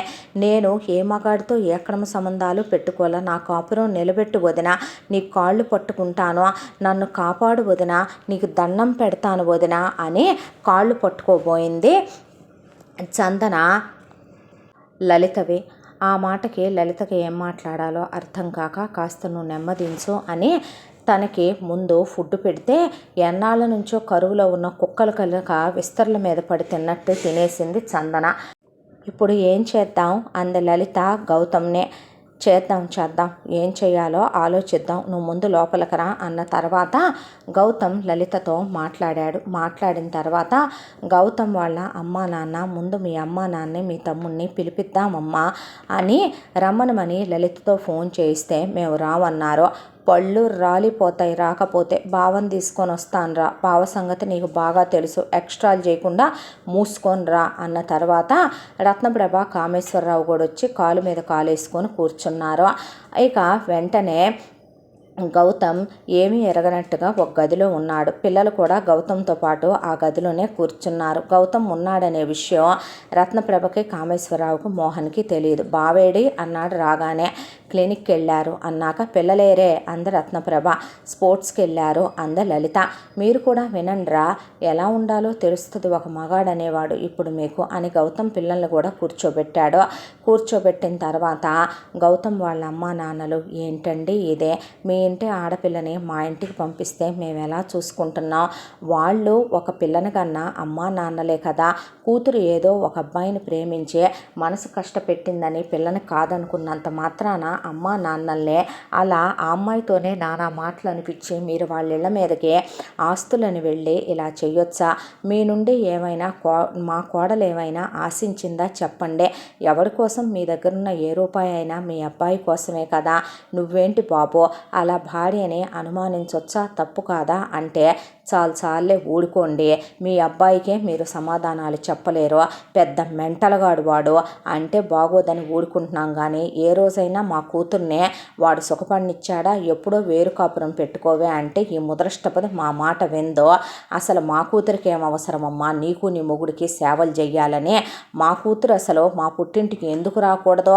మేము పెట్టిన నీ కొడుకు ఎందుకు తీసుకొనివ్వడో, మీ దగ్గరికి వచ్చేపాటికి మీరు 33 ఆంక్షలు మాకు పెట్టొచ్చే, అసలైన మా కొడుకు విషయంలో కలగజేసుకోవటానికి మీరెవరో, ఇది మా కొడుకు కాపురం, ఏదున్నా మా మధ్య సామరస్యం అవ్వాలి, అవును అది కులత పతిత వేశ్య, మా అబ్బాయి రెడ్ హ్యాండెడ్గా పట్టుకొని పిల్లల పోలికలు కొట్టొచ్చినట్టు కనపడుతున్నాయి కాబట్టి అన్నాడు, తప్పేంటే అన్న తర్వాత ఏరా నువ్వు కూడా అలాగే మాట్లాడతావా అంద లలిత. అక్క జరిగింది ఏది నీకు తెలీదు, ఇది కాలేజీలో ఇదే నాకు ప్రపోజ్ చేసిందే, ఇదే నా కోసం గిఫ్ట్లు కొనిచ్చిందే, ఇదే నాకు ముద్దులు పెట్టింది, ఇదే హగ్గులు ఇచ్చిందే, అంటే ఇది ఎలాంటి ఆడదే అనుకోవాలి, దీని ఇంటికి ఆల్రెడీ దీని అన్న ఫ్రెండ్ వచ్చి దీని మీద మనసు పడ్డాడంటే ఇది వాడితో కాలు జారలేదంటే నువ్వు నమ్ముతున్నావేమో, నేను నమ్మను. ఆ తర్వాత కూడా ఇది మా పెళ్ళి అయిన తర్వాత కూడా వాడిని ఇది పర్సనల్గా కలిసి హోటల్ రూముల్లో వాడే ఫ్లాట్కే వెళ్ళి వాడితో కులికి రాలేదంటే నేను నమ్ముతాను అనుకుంటున్నావా, ఆ పిల్ల అసలు అంత హైట్ ఎలా పెరిగిందక్క, ఎవరో హైట్ లేనప్పుడు వాడంత నల్లగా ఎలా పుట్టాడక్క, మన ఇంట్లో ఎవరో నల్లగా లేనప్పుడు, అదేమన్నమాటరా వాళ్ళ ఫ్యామిలీలో మన ఫ్యామిలీలో ఎవరైనా ఉండుండొచ్చేమో, అలా ఎందుకు పుడతారే, ఎందుకు అలా అనుకుంటావు నువ్వు, పిచ్చి పట్ట, నీకో విషయం చెప్పనా, ప్రమాణపూర్తిగా చెప్తున్నా నేను, ఎప్పుడైతే మోహన్ నిన్ను ప్రేమించానో పెళ్లి చేసుకున్నానో నేనే తప్పు చేయలేదు మోహన్, పిల్లలిద్దరూ మన పిల్లలేనని చందన చెప్తుంటే నువ్వంటేనే నాకు అసహ్యం, నీ మొహం చూడాలంటేనే నాకు ఏహత కలుగుతుంది, అసలు దీన్ని తీసుకొచ్చి ఎందుకు ఉంచుకున్నావక్క నీ ఇంట్లో, పతితలు కులతలు తీసుకొచ్చి ఇంట్లో ఉంచుకుంటే నీ పేరు ఏమవుద్దో, పిల్లల మీద ఎలాంటి ప్రభావం చూపిస్తాయో తెలుస్తుందా నీకు, అవసరమైతే ఇదే బావతో కూడా పక్క పంచుకుంటుంది, మీ మామతో కూడా పక్క పంచుకుంటుంది, నీ కొడుకులు టీనేజ్లో స్టేజ్లో ఉన్నారో నీ కొడుకులను కూడా రమ్మని పిలిచేంత కులత పతిత ఇదనేసరికి లలిత లాగి ఒక్కటేసింది మోహన్నే. ఎందుకక్క కొడతావో? ఒరే, బుద్ధి జ్ఞానం కాస్తైనా ఉండాలి నీకు. పోలికలన్న తర్వాత మన యాన్సిస్టర్స్ 4 ఫాదర్స్ ఎవరి అయినా రావచ్చు. అలా అనుకుంటే గనక నా కొడుకుల ఇద్దరిలో కూడా ఇప్పుడు పెద్దోడు బావగారిలాగా ఉంటాడు, కానీ పెద్దోడికి వచ్చిన పోలికలు గుణగణాలు అన్నీ కూడా మా మామగారివే. రెండో వాడు నాలాగా ఉంటాడు, అచ్చు మా అత్తయ్యలాగా ఆలోచిస్తాడు. అంటే నేను మీ బావతో కాదా వాళ్ళని కన్నదే? ఏం మాటలు మాట్లాడుతున్నా అక్క? నీకు దీనికి సాపత్యం ఏంటి? నీకు దీనికి పోలికేంటి? ఇది కులత పతిత వేశ్య. నువ్వెవరితో తిరిగావక్క? బావ ఎలాంటోడో మాకు తెలియదా? బావ పెద్ద సైకోగాడు, పెద్ద శాడిస్ట్ గాడు. అలాంటోడితో నువ్వు కాబట్టి కాపురం చేస్తున్నావు. ఆ విషయంలో నువ్వే చాలా గ్రేట్. అలా హింసలు పెట్టే మొగుళ్ళ కింద నీలాంటి దేవతలు మాత్రమే ఉండగలుగుతారు. నేను దీన్ని ఏలుకోను. డిఎన్ఏ టెస్టులు ఛాన్సమంటావా ఏంట్రా? ఛాన్సమనక్క, బావేటు డాక్టరే కదా. ఇదంతా మహాపతివ్రత అయితే కనుక ఛాన్సమను డిఎన్ఏ టెస్ట్, అప్పుడు మాట్లాడుకుందాం పదమ్మ అన్న తర్వాత అని రత్నప్రభ అమ్మాయి లే అడ్డం అని కామేశ్వరరావు ఇంకెప్పుడు ఇలాంటి వాటికి నన్ను పిలవకక్క అని మోహన్ వెళ్ళిపోయాక చందన ఏడుస్తా కూర్చుంటే చందన్ను ఓదారుస్తూ గౌతమ్ వాళ్ళ అమ్మా నాన్న కూర్చుంటే గౌతమ్ పిల్లలు మామ ఏంటి మమ్మీ ఇంత దిగజారిపోయాడో అని అడిగారు. అడిగేసరికి గౌతమ్ని ఏం చేద్దాం అన్నాక డిఎన్ఏకి రెడీ చేయిస్తా అని డిఎన్ఏకి రెడీ చేయించి డిఎన్ఏ టెస్టులు చేయించడంలో మునిగిపోయాడు గౌతమ్. ఈలోపు ఇటువైపు నుంచి గౌతమ్ వాళ్ళ అమ్మా నాన్న ఫోన్ చేసి సావిత్రికి నారాయణ ప్రసాద్కి జరిగిందంతా చెప్పి ఒక్కసారి రమ్మనమని, దాంతోపాటు ఇంతకాలం ఆదుకున్న మీ కోడల్లో వచ్చే ఆ మాట ఏదో చెప్పమనండి, ప్రతి నెల 10,000 వేసింది మేమేననే అన్న తర్వాత వరుణ్ కమల్ వేశారా మీరు అని అడిగితే తలలు దించేశారు భార్యలో. దించేసేపాటికే మా ఆడపడుచు కష్టాల్లో ఉందని వేయటం తప్ప అనేసరికి ఓ వీళ్ళకి ఇంకా ప్రేమలు పోలేదంట డాడీ అన్న తర్వాత మేమెందుకమ్మా, మా కూతురు ఎప్పుడో పోయిందని మేమనుకుంటుంటే అన్నారు నారాయణ ప్రసాద్ వాళ్ళు. మీరు ఏమైనా అనుకోండి, ఎలాగైనా అనుకోండి, తను మీ కూతురు కాకుండా పోదు కదా. కనీసం మా ముఖం చూసైనా మేము రమ్మన్నామనైనా రండి, మీకు దండం పెట్టి అడుగుతున్నాం అన్నారు గౌతమ్ వాళ్ళ అమ్మా నాన్న. చచ్చ, మీలాంటి గౌరవం విలువలు ఉన్న మనుషులతో మేము దండాలు పెట్టించుకునే వాళ్ళం కాదు, వస్తాంలే అని సావిత్రి, నారాయణ ప్రసాద్, వరుణ్, కమల్, శుభ, గీత బయలుదేరిన తర్వాత గౌతమ్ ఫోన్ చేసి అరుణ్ వైఫ్ను కూడా పిలిపించమన్నాడు చందనతో. అరుణ్కి చందన ఫోన్ చేసిందే. అవును, ఆఫీస్కి రావట్లేదేంటి? ఎలా ఉంది? ఏ బేబీ పుట్టింది నీకు? చెప్పనే లేదు. ఏంటి బాబు పుట్టాడు, కంగ్రాచులేషన్స్. ఎందుకు ఆఫీస్కి రావటం లేదో? నా బతుకే అధోగతి పాలయ్యేలా ఉంది. ఒకసారి ఇక్కడికి రావా నువ్వు? మీ ఆవిడని తీసుకునంటే నేనెందుకు రమ్మంటున్నానుగా, రా నీకు దండం పెడతా అంది చందన. సరేనని అరుణ్ విందకి ఈ విషయం చెప్పి బయలుదేరాడు తన బాబుని తీసుకొని. ఆ తర్వాత లలితని ఫోన్ చేసి పిలిపించమన్నాడు రత్నప్రభ, కామేశ్వరరావు, మోహన్నే. పిలిపించిన తర్వాత మీ అమ్మ నాన్నల చేతిలో ఫోన్లు తీసేసుకో లలిత అన్నాడు. అన్న తర్వాత ఆ ఫోన్లు పిల్లల చేతికిచ్చి మీ అమ్మమ్మ దాంట్లో అలాగే మీ తాతయ్య దాంట్లో కాల్ రికార్డ్స్ ఉంటాయి నాన్న, వాటన్నిటినీ కూడా ఒకసారి పెన్ డ్రైవ్లోకి కాపీ చేసుకుని ఇటు తీసుకురండమ్మా అని చెప్పాడు పిల్లలకి. ఆ తర్వాత సరే డాడీ అని పిల్లలు వెళ్ళిన తర్వాత అందరూ కూర్చున్న తర్వాత గౌతమ్ కూడా అక్కడ కూర్చుంటే ఇప్పుడు చెప్పరా విషయం అంది లలిత. ఏముంది చెప్పటానికే, ఓపెన్గా చెప్తున్నాను. ఓ వీణ్ణి కూడా పిలిపించావా సెకండ్ పంచాయతీకి అనేసరికి నువ్వేంటిక్కడ అన్నారు వరుణ్ కమల్ అరుణ్ని. నాకేం తెలియదు, రమ్మంది, రాకపోతే చనిపోతున్నాను, ఏదో సీరియస్ మ్యాటర్ అందని వచ్చానురా అన్నాడు అరుణ్. అనేసరికి ఇప్పుడు చెప్పు విషయం అంది లలిత. అనేసరికి మొత్తం తన గోడంతా వెళ్ళగక్కేసి మోహన్ కూతురు తనకు పుట్టలేదని, అరుణ్కు పుట్టిందని, కొడుకు తనకు పుట్టలేదని, అరుణ్కే పుట్టాడని, కాబట్టే కూతురు అరుణ్ హైట్ వచ్చిందని, కొడుకు అరుణ్ కలర్ వచ్చాడని అనేపాటికి వాట్ అన్నాడు అరుణ్. అనేపాటికి అతని భార్య అలాగే నోరు తెరుచుకొని చూస్తూ కూర్చుండిపోయింది ఆ అమ్మాయి. అనేపాటికి లేచి నుంచున్న అరుణ్ మోహన్ షర్ట్ పట్టుకొని లాగి దవడపెట్టి ఒక్కటేసి ఎలా కనపడుతున్నానరా నేను నీకు అంటే, నువ్వు దీంతో సినిమాలకు వెళ్ళింది అబద్ధమా, చాక్లెట్లు తెచ్చిచ్చింది అబద్ధమా, డౌట్స్ ఎక్స్ప్లెయిన్ చేసింది అబద్ధమా, ఏం డౌట్స్ ఎక్స్ప్లెయిన్ చేసావురా దీనికి, బెడ్రూమ్లో ఎలా ఉండాలనే డౌట్స్ ఎక్స్ప్లెయిన్ చేసావా, అవును, దీన్ని నీ ఆఫీస్కే ఎందుకు పిలిపించుకున్నావు, దీనికి నువ్వు ప్రతి నెల మనీ ఎందుకు వేస్తున్నావు, ఫ్రూట్స్ అవి ఎందుకు కొనిపెట్టావు, పిల్లకి గౌన్ ఎందుకు కొనిపెట్టావు, నువ్వెందుకు డ్రాప్ చేస్తున్నావు, దీని మీద నీకు ప్రత్యేకమైన కేర్ ఏంటి, దీనికి ఎందుకు నువ్వు లీవ్ ఇప్పించావు, దీని విషయంలో ప్రతి నువ్వెందుకు పట్టించుకుంటావు, రోజు నువ్వే ఎందుకు దీనికి ఫోన్లు చేసి మాట్లాడతావు, రాస్కెల్ చీప్ ఫెలో, ఎలా కనపడుతున్నాను రా నేను నీకు. వాళ్ళ అన్నయ్య నా క్లాస్మేట్, నేను వాళ్ళ అన్నయ్యకి వదినకి క్లాస్మేట్, వాళ్ళ రెండో అన్నయ్య వదిన నా జూనియర్లో. అలా నేను ఫ్రెండ్షిప్ కొద్దీ వాళ్ళ ఇంటికి వెళ్ళిన మాట నిజం. నా ఫ్రెండ్ చెల్లెలంటే ఆ రోజు నేను ఇష్టపడ్డ మాట నిజం, చేసుకుందాం అనుకున్న మాట నిజం. ఆ రోజులు వేరు, తనతో నేను సరదాగా ఉన్నమాట నిజం. అంతేకాని ఏ రోజు నేను లిమిటేషన్లు క్రాస్ చేసింది లేదో. ప్రతి క్షణం నా పక్కన వాళ్ళ అన్నయ్యలు వదినలు వాళ్ళ అమ్మ నాన్న ఉంటూనే ఉండేవాళ్ళు. తనని తీసుకొని నేనెక్కడికి వెళ్ళానరా, ముద్దులు హగ్గులు కాళ్ళు జారటాల దాకా వెళ్ళటానికి. నీలాంటి క్యారెక్టర్లెస్ ఫెలోని అనుకుంటున్నావా? తను మంచిది, అమాయకురాలు, పెళ్లి చేసుకుందాం అనుకునే తనతో ఆ రోజు అలా ఉన్నానో ఆ విషయాలన్నీ నా భార్యకి చెప్పి నేను నిజాయితీగా పెళ్లి చేసుకున్నాను. ఏ రోజైతే తను నిన్ను ప్రేమిస్తుందని తెలిసిందో, ఏ రోజైతే తను వచ్చిన పెళ్లి సంబంధాలు కాదనుకొని ఇంట్లో వాళ్ళని తోలనాడే నీతో లేచిపోయి వచ్చిందో ఆ రోజునే తన నా మనసులో తుడిచిపెట్టుకొని పోయిందే. అప్పుడే నేను నా భార్య వింధ్యని అన్నీ చెప్పి పెళ్లి చేసుకున్నాను. ఎలా కనిపిస్తున్నాను రా నేను నీకు? అడ్డమైన వెధవలు వాడేసిన వాటినన్నిటినీ తీసుకొచ్చి ఇంట్లో షోకేసుల్లో పెట్టుకొని చూసుకొని మురిసిపోవటానికే నేనేమైనా యాంటిక్ పీసులు కలెక్ట్ చేసుకునే మంచి కలెక్షన్ కింగ్లా కనపడుతున్నానా ఏంట్రా నేను నీకు? నాకంత ఇంట్రెస్ట్ లేదమ్మా. నువ్వు అలా అనుకుంటున్నావేమో.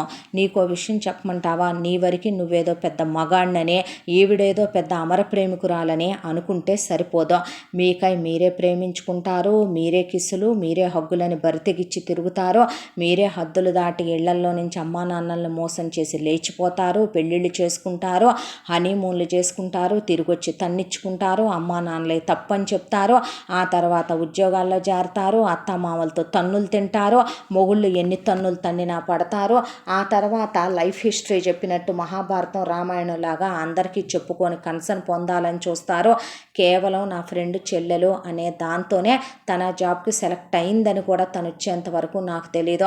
తన పెర్ఫార్మెన్స్ బాగుంది కాబట్టే బాగుందని చెప్పాను. అసలు తనకి నేను అమౌంట్ వేయాల్సిన అవసరం నాకేంటి? నాకు అర్థం కాలేదు. తన శాలరీ ఎంతో తెలుసా? 1 lakh. తను జాయిన్ అయిందే 1 lakhకే. అదే శాలరీ తనెందుకు? మీ పర్సనల్ విషయాలు ఏముండి తను నీకు నిజం చెప్పలేదు. అది మీ ఇద్దరికి సంబంధించిన విషయం. తన పెర్ఫార్మెన్స్ బాగుంది కాబట్టే హైకు తనకు వచ్చింది, కాబట్టే హైక్ వేయించాను. మెటర్నిటీ లీవ్ అందరికీ ఇచ్చే ఆప్షన్ ఉంది, తనకి శాంక్షన్ చేశాను.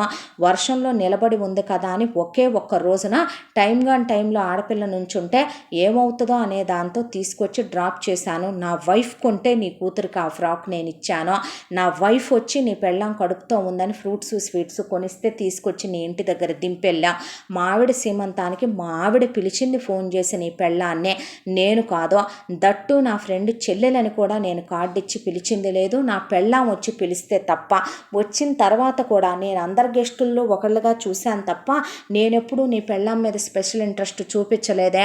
మా అమ్మ నాన్న పని పాట లేక పిచ్చి పట్టి నేనేదో తను ప్రేమించాను పెళ్లి చేసుకుందామనే విషయం ఈవిడికి చెప్పటం, ఈవిడొచ్చి తెగరెచ్చిపోయి మీ అమ్మ నాన్నలకి చెప్పటం, మీ అమ్మ నాన్న వాటన్నిటికీ కోటలు కట్టేసి పనికి మాల గేఫెలోలాగున్నావేంట్రా నువ్వు? నీకు చెప్పుకోవటం, నువ్వు అవన్నీ నమ్మి నీ కొడుకు కూతురు నాకు పుట్టారంటే అంత ఇంట్రెస్ట్ లేవమ్మా మాకు. నాకు బంగారం లాంటి వైఫ్ ఉంది. నా వైఫ్తో నాకు నైట్ అంతా హ్యాపీగా స్పెండ్ చేస్తున్నా టైం సరిపోవట్లేదని నేను ఏడుస్తున్నాను. నాకెందుకురా బంగారం లాంటి పెళ్ళాం కొడుకు ఉంటే నువ్వు యూస్ చేసేసి నీ పెళ్ళాన్ని వాడుకోవాల్సిన అవసరం నాకేం పట్టిందిరా రాస్కెల్ అని అడిగాడు అరుణ్. అడిగి నువ్వు చేసుకున్న దానికి నువ్వు అనుభవించుకుంటున్నావు. ఎలాంటి ఇంకొకసారి కనుక లో క్లాస్ చీప్ అలగా పంచాయతీలకు నన్ను పిలిస్తే మర్యాదగా ఉండదు. పదరా వించా అని ఐఎమ్ సారీ వరుణ్ అని చెప్పి, సారీ అంకుల్, సారీ ఆంటీ, ఏమనుకోకండి అని అరుణ్ అక్కడి నుంచి వింధ్యని బాబుని తీసుకొని వెళ్ళిపోతుంటే ఒక్క నిమిషం అని వింధ్య వెనక్కొచ్చి మోహన్ని లాగి చంప మీద కొట్టి చందన్ను కూడా కొట్టిందే. ఎందుకో తెలుసా? ఇలాంటి వాడిని నువ్వు సెలెక్ట్ చేసుకున్నందుకు, నా మొగుడు లాంటి వాడిని నువ్వు కాల తన్నుకున్నందుకు నిన్ను కొట్టాను. ఇంకో విషయం ఏంటో తెలుసా? ఆడదాన్ని అర్థం చేసుకోలేని గేఫెలోవి నీకెందుకురా పెళ్ళి పెళ్ళాం థూ అనేసి వెళ్ళిపోయింది ఆ అమ్మాయి అక్కడి నుంచే.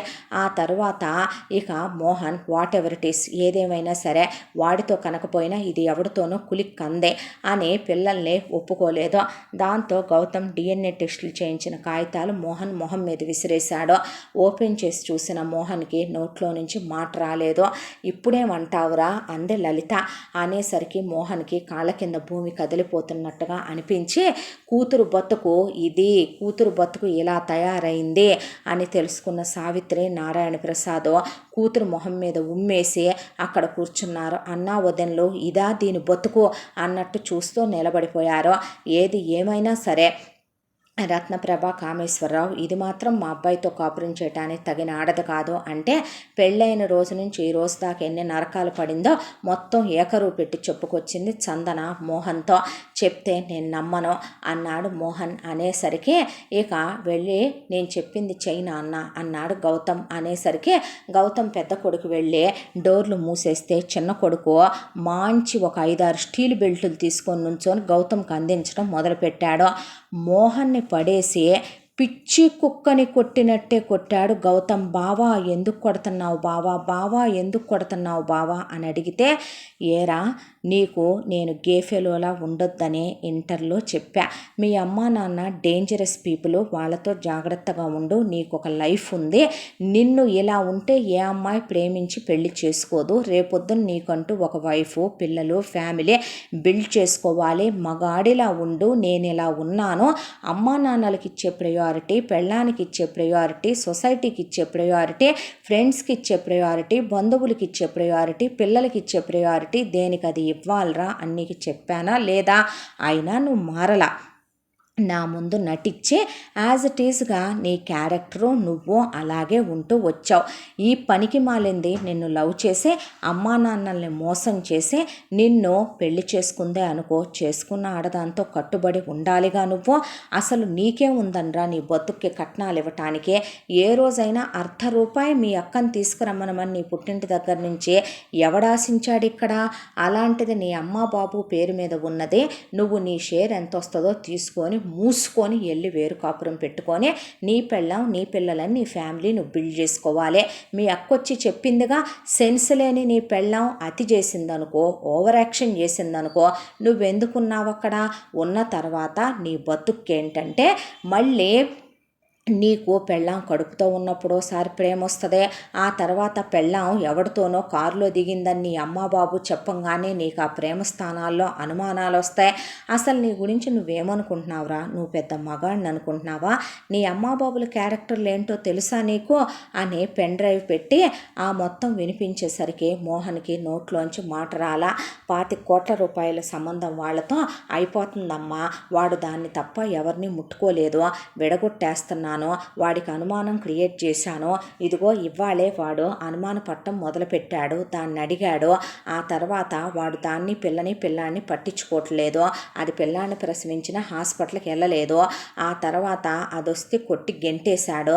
ఇంకెన్నో రోజులు లేదు, తెంచి విడాకులు ఇచ్చేసి పెళ్లి చేసుకొని రావటమేనో అని చెప్పిన మాటలకి లలిత మోహన్ని దవళ్ళు వాయించి చిన్నప్పటి నుంచి ఈ చేతులతో పెంచా, పెళ్లి చేసుకొని వచ్చాక ఎన్ని చెప్పాను, నా ఇంటికి సమ్మర్ హాలిడేస్లో తీసుకొచ్చి ఎన్ని చెప్పాను, నువ్వు మారవేంట్రా? ఎందుకు మారవరా?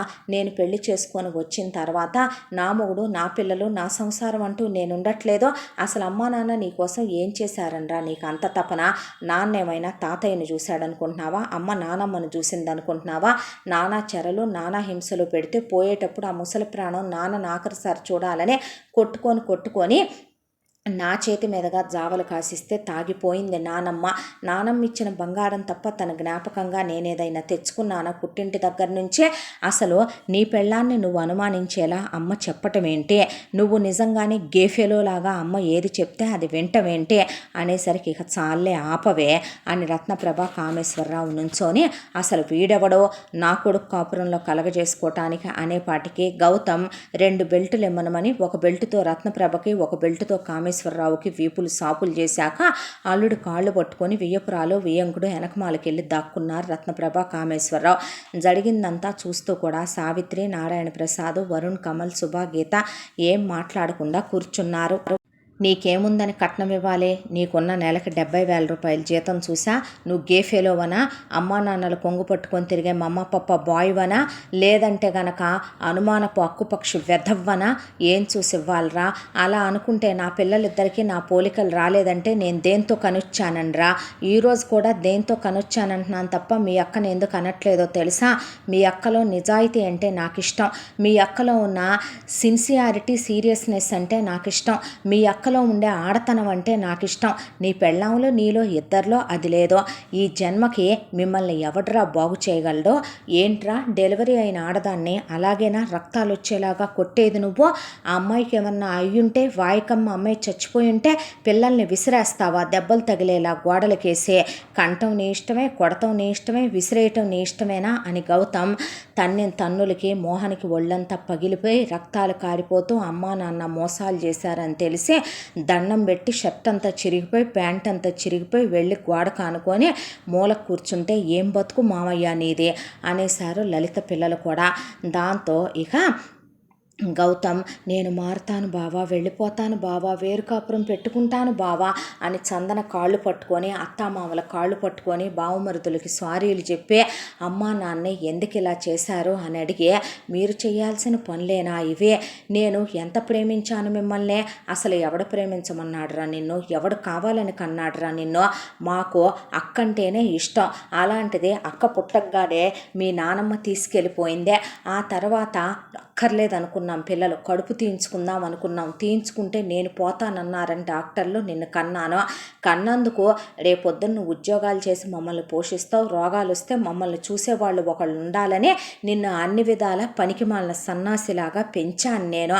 నీకు ప్రేమలు కావటం, లేచిపోయినవి కావటం, డబ్బులు కావటం, ఇన్ని కావలసి వచ్చినాయి. పిల్లల మీద ప్రేమలు షురు అయినాయి. మాకు జీవితం అనుభవించాలనుందే. మరి ఎవడు మా కోరికలన్నీ తీరుస్తాడు? అందుకే నువ్వు జన్మెత్తినందుకు, నిన్ను నేను 9 నెలలు మూసినందుకు నిన్ను 25 కోట్లకు అమ్మేశాను, ఖరీదు కట్టాను. ఎన్ని పెళ్ళిళ్ళైన ఆడదైతే ఏమైంది? లైట్ తీసిన తర్వాత ఏ ఆడదైనా ఒకటి కాదా? దీనిలో ఉండే అన్ని కాదా మిగతా వాళ్ళల్లో ఉండేది అని రత్నప్రభ మాట్లాడిన మాటలకి మోహన్కి మాట నోట్లోంచి బయటికి రాలా. అర్థమైందా నీ బతుకేంటో నీకు? ఇప్పుడు తెలిసిందా నీ బతుకేంటో నీకు అన్న తర్వాత లలిత ఈరోపే డ్రైవర్ని తీసుకొని రత్నప్రభ బొడ్లో తాళాలు లాక్కొని వెళ్ళి చందన 4 కోట్ల రూపాయల నగలు బీరువాలో ఉంటే తీసుకొచ్చి చందన ఒళ్ళో పడేసిన తర్వాత తమ్ముడికి పెట్టాల్సిన ఆస్తి పెట్టి కదలండి ఇక్కడి నుంచి మీరంటే 10 పైసలు కూడా పెట్టాం. అక్కడ దాకా వస్తే మా కొడుకుతో పాటు కూతురు కూడా లేదనుకుంటాం. ఎందుకు పెట్టాలి అవి మా డబ్బులో? నీకు అక్కర్లేదన్నావు, నోరు మూసుకో. వాడికి మేం పెట్టాలో పెట్టక్కర్లేదో నువ్వెవరు మాకు చెప్పటానికి అసలు అని అక్కడి నుంచి కామేశ్వరరావు రత్నప్రభ కొడుకుతో కూతురుతో సంబంధాలు తెంచేసుకొని వెళ్ళిపోతున్నామని చెప్పి వెళ్ళిపోయారు. వెళ్ళిపోయిన తర్వాత ఇక మోహన్ చందనకి సారీ చెప్పి పిల్లల్ని తీసుకొని కూర్చొని గౌతమ్కి క్షమాపణ చెప్పాడు. ఇక చందన వాళ్ళ అమ్మా నాన్న ఏం చెప్దామని పిలిపించావమ్మా మమ్మల్ని? ఈ నీతి మాలిన దాన్ని మేము క్షమిస్తామనుకున్నావా? ఈ గేఫెలో గాడిని మేము అల్లుడుగా స్వీకరిస్తామనుకుంటున్నావా? ఈ జన్మకి నేను ప్రాణాలతో ఉన్నా, నేను పోయినా, నేనైనా నా కొడుకులైనా సరే ఇది ఏ రోజో పుట్టిల్లు పోగొట్టుకుందే, ఇది ఏ రోజో మా గుండెల మీద తన్ని వెళ్ళిపోయిందే. మా వాడికి మాకు మా కూతురు లేదమ్మా, చచ్చిపోయి చాలా కాలం అయిపోయిందే. మీరు పెద్దవాళ్ళుగా పిలిచారు కదా అని ఇక్కడ దాకా మేము వచ్చాం. కానీ ఇలాంటి ఇంకొకసారి మీరు అలగా పంచాయతీలకి మమ్మల్ని పిలవద్దు. ఇది ఇక్కడితో ఆగిపోద్దని మేమేమీ అనుకోవట్లేదమ్మా. మా అమ్మాయికి సిగ్గు, శరం, మానాభిమానాలు ఏనాడు లేవు. ఉంటేనే అది ఇంత దిగజారిపోద్దా? మళ్ళీ రేపొద్దున మీ అమ్మా నాన్నని తీసుకొచ్చి పెట్టుకోవచ్చు. మళ్ళీ మీ తమ్ముడికి వాళ్ళ మీద ప్రేమలు షురు అయ్యి వాళ్ళతో కలిసి ఉండొచ్చు. ఇవన్నీ మాకెందుకమ్మా? మా పెద్ద కోడలు కడుపుతో ఉంది. 8 సంవత్సరాల తర్వాత వచ్చిన గర్భం. మా కోడళ్ళను చూసుకుంటూ ఇహనైనా మా శేష జీవితం మేము ప్రశాంతంగా మనవాళ్ళు మనవరాళ్ళతో గడపాలనుకుంటున్నాం బాబు. గౌతమ్ బాధ్యత తీసుకున్నారు, కొట్టారు, వాళ్ళ కాపురం నిలబెట్టారు. నువ్వు మంచిదానివమ్మా, నువ్వు మంచోడివి బాబు. ఆ పుణ్యం మీకు ఎప్పుడూ ఉంటుంది. మీ మీద మాకెప్పుడూ కోపం లేదు. కానీ వీళ్ళని మాత్రం మేము ఎప్పటికీ క్షమించలేము. తప్పు చేసిందని మీ అమ్మనే మీ నాన్ననే కాదమ్మా అనాల్సిందే. ఆ తప్పుకి కారణమే ఇది కదూ. నువ్వు వేరు కాపురం పెట్టుకోమన్నప్పుడు ఇది మాట్లాడిందా? నువ్వు అమ్మా నాన్నల్ని ఎందుకు మోసం చేసి వచ్చావంటే వచ్చి మాకొక క్షమాపణ చెప్పిందా, నీ తమ్ముడిని తీసుకురాగలిగిందా, ఇలాంటి ఆడదాన్ని మేమేమని క్షమిస్తామమ్మా, వెళ్ళొస్తామని లేచి నుంచుంటే, అది కాదు అంకుల్ అని లలిత చెప్పబోతే, వద్దు తల్లి అన్న తర్వాత నారాయణ ప్రసాద్ని కోడళ్ళిద్దరూ దాని వాటా దానికి పెట్టి వెళ్ళిపోదాం మామగారు అన్న తర్వాత, ఏంటమ్మా ఎవరు సంపాదించిన వాటా ఎవరికి పెట్టాలమ్మా అనేసరికి, పిచ్చి పట్టిందా మీకు అన్నారు అన్నయ్యలో. అనేసరికి, మాకు ఇప్పుడు కడుపుతో ఉన్నాను మావయ్య నేను, రేపొద్దున గీత కూడా కడుపుతో ఉంటుంది, మాకు పిల్లలు పుడతారు, ఇంటి ఆడపడుచదే, దాని రూపాయి ఏదో మేము ఉంచుకున్నాము అనే దాంతో మా పిల్లలు ఏదో దాని ఉసురు పోసుకుంటున్నారు అనే దుఃఖంతో బాధతో బ్రతకలేం మావయ్య, దయచేసి మిమ్మల్ని అడిగేది లేదో, ఇంకెప్పుడు ఏది అడగను కూడా, నిజంగా అడగరగా అమ్మా అన్నాడు ఆయన. అంటే నిజంగా అడగం మావయ్య, కులస్త్రీలు ఒకే కోరిక కోరుకోవాలమ్మా. మీ అత్తయ్య నన్ను పెళ్ళైనప్పుడు ఒక మాట అడిగింది, ఏంటో తెలుసా, ఏమండి మీరు నేను ఇంటికి సంబంధించిన నిర్ణయాలు ఏవి తీసుకున్నా అడ్డు రాను అని చెప్పండి అని. మీ అత్తయ్య ఆ తర్వాత నన్నేం కోరలా, ఈరోజు తర్వాత మీరు ఏమీ కోరరుగా అమ్మా అన్న తర్వాత, అడగం మామయ్య అంటే, అయితే చెప్తా వినండమ్మా, ఆస్తి నా కష్టార్జితం, నేను అందులో ఎవరికి ఏది పెట్టాలనుకోవటం లేదు, మీరు అడిగారు కాబట్టి, అది ఈ ఊరిలో కాదు వేరే ఊరిలో నాకు ఒక 2.5 కోట్ల రూపాయలు ఖరీదు చేసే ఒక 4 BHK అపార్ట్మెంట్ ఉంది. ఖరీదైన ముష్టిదానికి బిచ్చం వేశాను అనుకొని దానికి అదొక్కటి మాత్రమే నేను రాసిస్తా, యావదాస్తి నా 2 కొడుకుల పేరు మీద నేను ఎప్పుడో రాసేసానమ్మా. నేను ఉండే ఇల్లు 10% షేర్స్, ఆ తర్వాత నా పేరు మీద నా భార్య పేరు మీద దాని స్త్రీధనం దాని నగలో ఒక 2 కోట్ల డబ్బు తప్ప నేనేం ఉంచుకోలా. ఇప్పుడు నా దగ్గరే ఆ ఫ్లాట్ తప్ప ఏమీ లేదు, మీ మొగుళ్ళు మీకు ఆ విషయం చెప్పలేదు, నేను చెప్పొద్దన్నానని అనేసరికి వరుణ్ కమల్ వైపు చూశారు శుభాగీత. వాళ్ళేం మాట్లాడకుండా తలదించుకొని నుంచునేపాటికే నారాయణ ప్రసాద్ లాయర్ని పిలిపించి ఆ ఫ్లాట్ రాసి కాగితాలు చందన మొహం మీద ఇసిరేసి, ఇహ పదండమ్మా వెళదాం అని కోడళ్ళని తీసుకొని, కొడుకులు పదండి మీరు నెల 10,000 ఏంటో కనుక్కుందాం పదండి, ముందో మీరు కూడా కాపురాలు చేస్తారో పుట్టింటికి వెళ్తారో పదండి కనుక్కుందామని తీసుకెళ్ళిపోయారు అక్కడి నుంచే.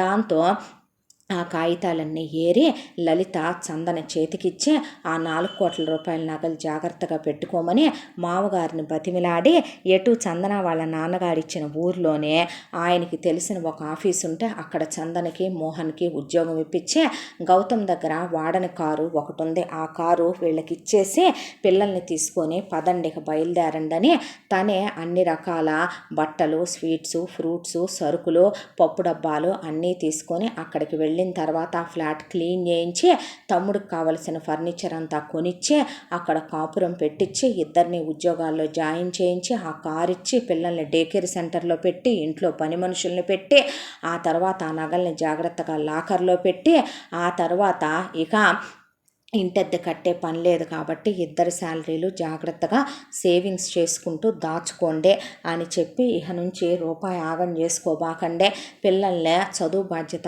నేను తీసుకొని పిల్లల్ని మీ బావగారు చదివిస్తానని చెప్పారు, నేను ఇక నుంచి రోజు ఫోన్ చేస్తా, నేను సంవత్సరానికి 2-3 సార్లు అయినా వచ్చి చూసి వెళ్తా, వేషాలు వేయొద్దు, ఒకళ్ళనొకళ్ళు దెప్పుకోబాకండి, జరిగిపోయిన విషయాలు ఎంచుకోబాకండే, నువ్వు అసలు అమ్మా నాన్నలతో మాట్లాడొద్దురా, నువ్వు మళ్ళీ వాళ్ళని కలిసినట్టున్నా వేషాలు వేసినట్టున్నా ఈసారి మీ బావ నిన్ను చంపేసి జైలుకి వెళ్ళటానికి కూడా వెనకాడ్డు చెప్తున్నాను నేను, నువ్వు కూడా చందన ఇక నుంచి పుట్టిల్లు లేకుండా ఎటు చేసేసుకున్నావు, అత్తగారు వాళ్ళు ఎలాంటి ఉత్తములో నీకు తెలుసు, మేము కూడా నీ అండ లేకుండా చేసుకోకు అని చెప్పి ఫోన్ చేయించి అరుణకి వింధ్యకి క్షమాపణ చెప్పించిందే. ఆ తర్వాత మాకు అవేమీ అక్కర్లేదని వీళ్ళ నెంబర్ బ్లాక్ చేసి అవతల పడేశారు వాళ్ళు. ఆ తర్వాత ఇక మీ కాపురం మీరు చేసుకోండి లలిత అక్కడి నుంచి వచ్చేసాక చందనకి మోహన్కి ఇప్పుడు జీతాలు కూడా పెరిగి 1.5 వస్తున్నాయి ఇద్దరికే. వచ్చే 3 లక్షల జీతంలో 1,00,000 రూపాయలు వాడుకొని సొంతిల్లే అద్దె కట్టే పని లేదు కాబట్టి కారు బావగారిది వాడుకుంటూ 2 లక్షలు సేవింగ్స్లో వేసి దాచుకుంటూ ఆ తర్వాత పిల్లల చదువుల గురించి అక్క చూసుకుంటుంటే ఫీజుల గురించి టెన్షన్ లేకుండా భార్యాభర్తలు పోట్లాడుకోకుండా కొట్టుకోకుండా పనమ్మాయితో పని చేయించుకుంటూ ఇంట్లో వాషింగ్ మిషన్ ఉంది కాబట్టి కాస్త పిల్లల్ని కేర్ సెంటర్లో వదిలిపెట్టి ప్రశాంతపడి పిల్లలు స్కూల్కి వెళ్తూ అలా వాళ్ళ కాపురం ఒక దారికి చేరుకుంది. ఇక లలిత గౌతమ్తో చాలా పెద్ద సహాయమే చేశారు. మీకు రుణపడున్నానండి అంటే నేను చేసింది సహాయం కాదో, నీ కష్టంలో పాలు పంచుకోవటం నువ్వేంటనేది నాకు వచ్చిన పెళ్లి చూపుల్లోనే తెలుసు లలిత అనేసి ఆయన తల మీద చెయ్యేసి నిమిరి వెళ్ళిపోయాడు. తన భర్త లాంటి దేవుడు మరు జన్మెత్తినా కూడా ఏ ఆడదానికి దొరకడనే లలిత అత్తమామలతో చెప్పి ముడిసిపోయి, మీరన్నా మీ అబ్బాయికి ఎంతో ఇష్టం అత్తయ్య, ఆ రోజు పెళ్లి చూపుల్లో ఇలా అన్నాడంటే తెలుసమ్మా, వాడు మంచుకొండ లాంటి వాడు, ఆ పరమేశ్వరుడు లాంటివాడు, మూడో కన్ను తెరిసిందాకా తెచ్చుకోకూడదు వాడిని ఎవరూ కూడా అనేసారు వాళ్ళు. ఆ తర్వాత లలిత పుట్టింటికి వెళ్ళటం, అమ్మా నాన్నలకు ఫోన్ చేయటం పూర్తిగా మానేసిందే. రత్నప్రభ కామేశ్వరరావు ఉన్న డబ్బులతో వరల్డ్ టూర్కి వెళ్ళొచ్చారు, పొలం అమ్మేసుకున్నారు. ఆ తర్వాత లైఫ్ని లగ్జరీగా ఎంజాయ్ చేయటం మొదలుపెట్టారు.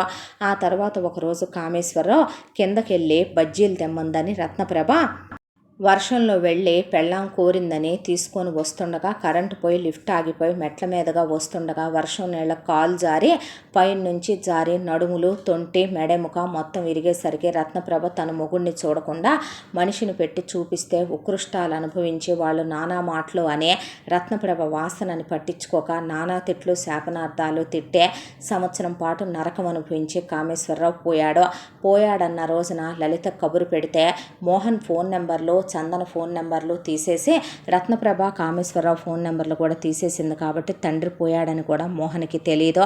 ఆ తర్వాత ఇక లలిత వాళ్ళు మీరే కానిచ్చేసుకోండమ్మా మేము రాము అని చెప్పేసింది.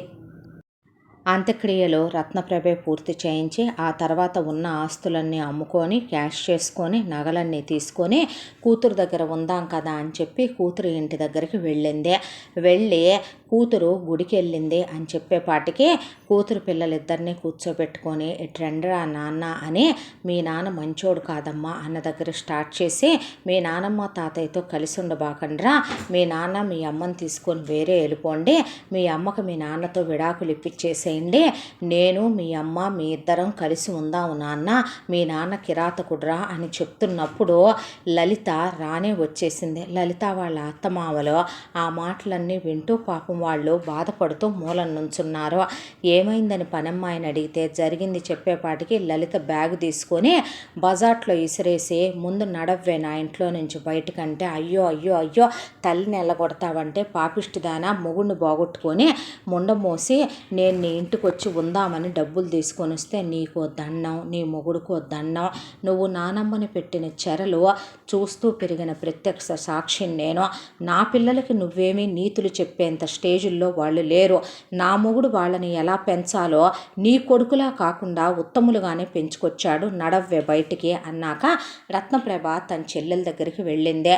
చక్కగా రానిచ్చి రత్నప్రభ దగ్గర ఉన్న డబ్బులన్నీ కొట్టేసి రత్నప్రభని పని మనిషిని చేసి చితక బాధేస్తే అక్కడే ఆ తన్నులు తినలేక అక్కడి నుంచి ఒకరోజు రాత్రిపూట చెప్పా పెట్టకుండా పారిపోయి బస్సులో వస్తూ ఉండగా ఆ బస్సు యాక్సిడెంట్ అయ్యి రత్నప్రభకి ఇక అక్కడి నుంచి తీసుకెళ్ళి గవర్నమెంట్ హాస్పిటల్లో పడేశారు వాళ్ళు. గవర్నమెంట్ హాస్పిటల్లో పడేస్తే ఫోన్ చేద్దామని ప్రయత్నిస్తుంటే రత్నప్రభకి పెరాలసిస్ స్ట్రోక్ వచ్చి బ్రెయిన్ స్ట్రోక్ వచ్చి ఆ తర్వాత మాట పలుకు రావటల్లా, చెవులు వినపడటం కళ్ళు కనపడటం తప్ప ఏమీ చేయలేకపోతుంది. అన్నీ చచ్చుబడిపోతే గవర్నమెంట్ హాస్పిటల్లో అలా ఉన్న మనుషులందరినీ కూడా ఒక ఆర్ఫన్కి తరలిస్తూ రత్నప్రభను కూడా తరలిస్తే అక్కడే ఉత్కృష్టాన్ని అనుభవించి రోజులో ఒక్కసారైనా సరే కొడుక్కి తను ఎలా ఉన్నానో తెలిసేలా ఆ దేవుణ్ణి చేయమనమనే, తెలిస్తే తన కొడుకు వస్తాడని తనకు నయం చేయిస్తాడని, తన కొడుకు తన్ని స్థితిలో చూస్తే కరిగిపోతాడని, చూస్తూ ఊరుకోలేడని దేవుడికి 100 దండాలు పెట్టినా అనుభవించి నరకాలు ఒక రోజుకి రత్నప్రభ పైలోకానికి పోయిందే. బహుశా మోహన్కి అమ్మే స్థితిలో ఉందని తెలిస్తే వచ్చేవాడేమో. మళ్ళీ రత్నప్రభ వాళ్ళ జీవితాల్లోకి వెళ్తే మళ్ళీ వాళ్ళ బ్రతుకులో ఇదివరకట్లాగే తయారవుతాయని భగవంతుడు అనుకున్నాడో ఏమో కానీ రత్నప్రభ కర్మ తను చేసుకున్న దానికి అలా ముగిసిపోయిందే. మోహన్కి అమ్మా నాన్నలు ఏమయ్యారన్నది కూడా తెలీదు. తన జీవితం, తన భార్య, తన బిడ్డలో, తన లైఫ్లో తను పడిపోయాడో. ఇక మధ్యలో లలిత వెళ్ళి చూసొస్తూ వాళ్ళ జీవితాలు వాళ్ళకు ప్రశాంతంగా సాగిపోతూ చందన వదినలిద్దరూ డెలివరీలు అయ్యి ఇద్దరిద్దరు పిల్లలు పుట్టే, అరుణ్కి వింధ్యకి ఇంకొక పాప పుట్టే ప్రశాంతంగా అందరి జీవితాలు కూడా ఎక్కడ వాళ్ళ ఎక్కడ ప్రశాంత పడిపోయి సంతోషంగా కాపురాలు నిలదొక్కుని సాగిపోవటం మొదలై అందరి కథలు ఒక కంచికి చేరిని. ఇంతటితో ఈ కథ సమాప్తం. మళ్ళీ మరొక మంచి కథతో కలుసుకుందాం. తప్పకుండా మన ఛానల్ని లైక్ చేయండి, షేర్ చేయండి, సబ్స్క్రైబ్ చేయండి, బెల్ ఐకాన్ క్లిక్ చేసి ఆల్ అనే బటన్ ప్రెస్ చేయడం మర్చిపోకండి. ఈ కథను మనకు అందించిన కథా రచయిత్రి జి. యామిని శ్రీనివాస్ గారు. Thank you.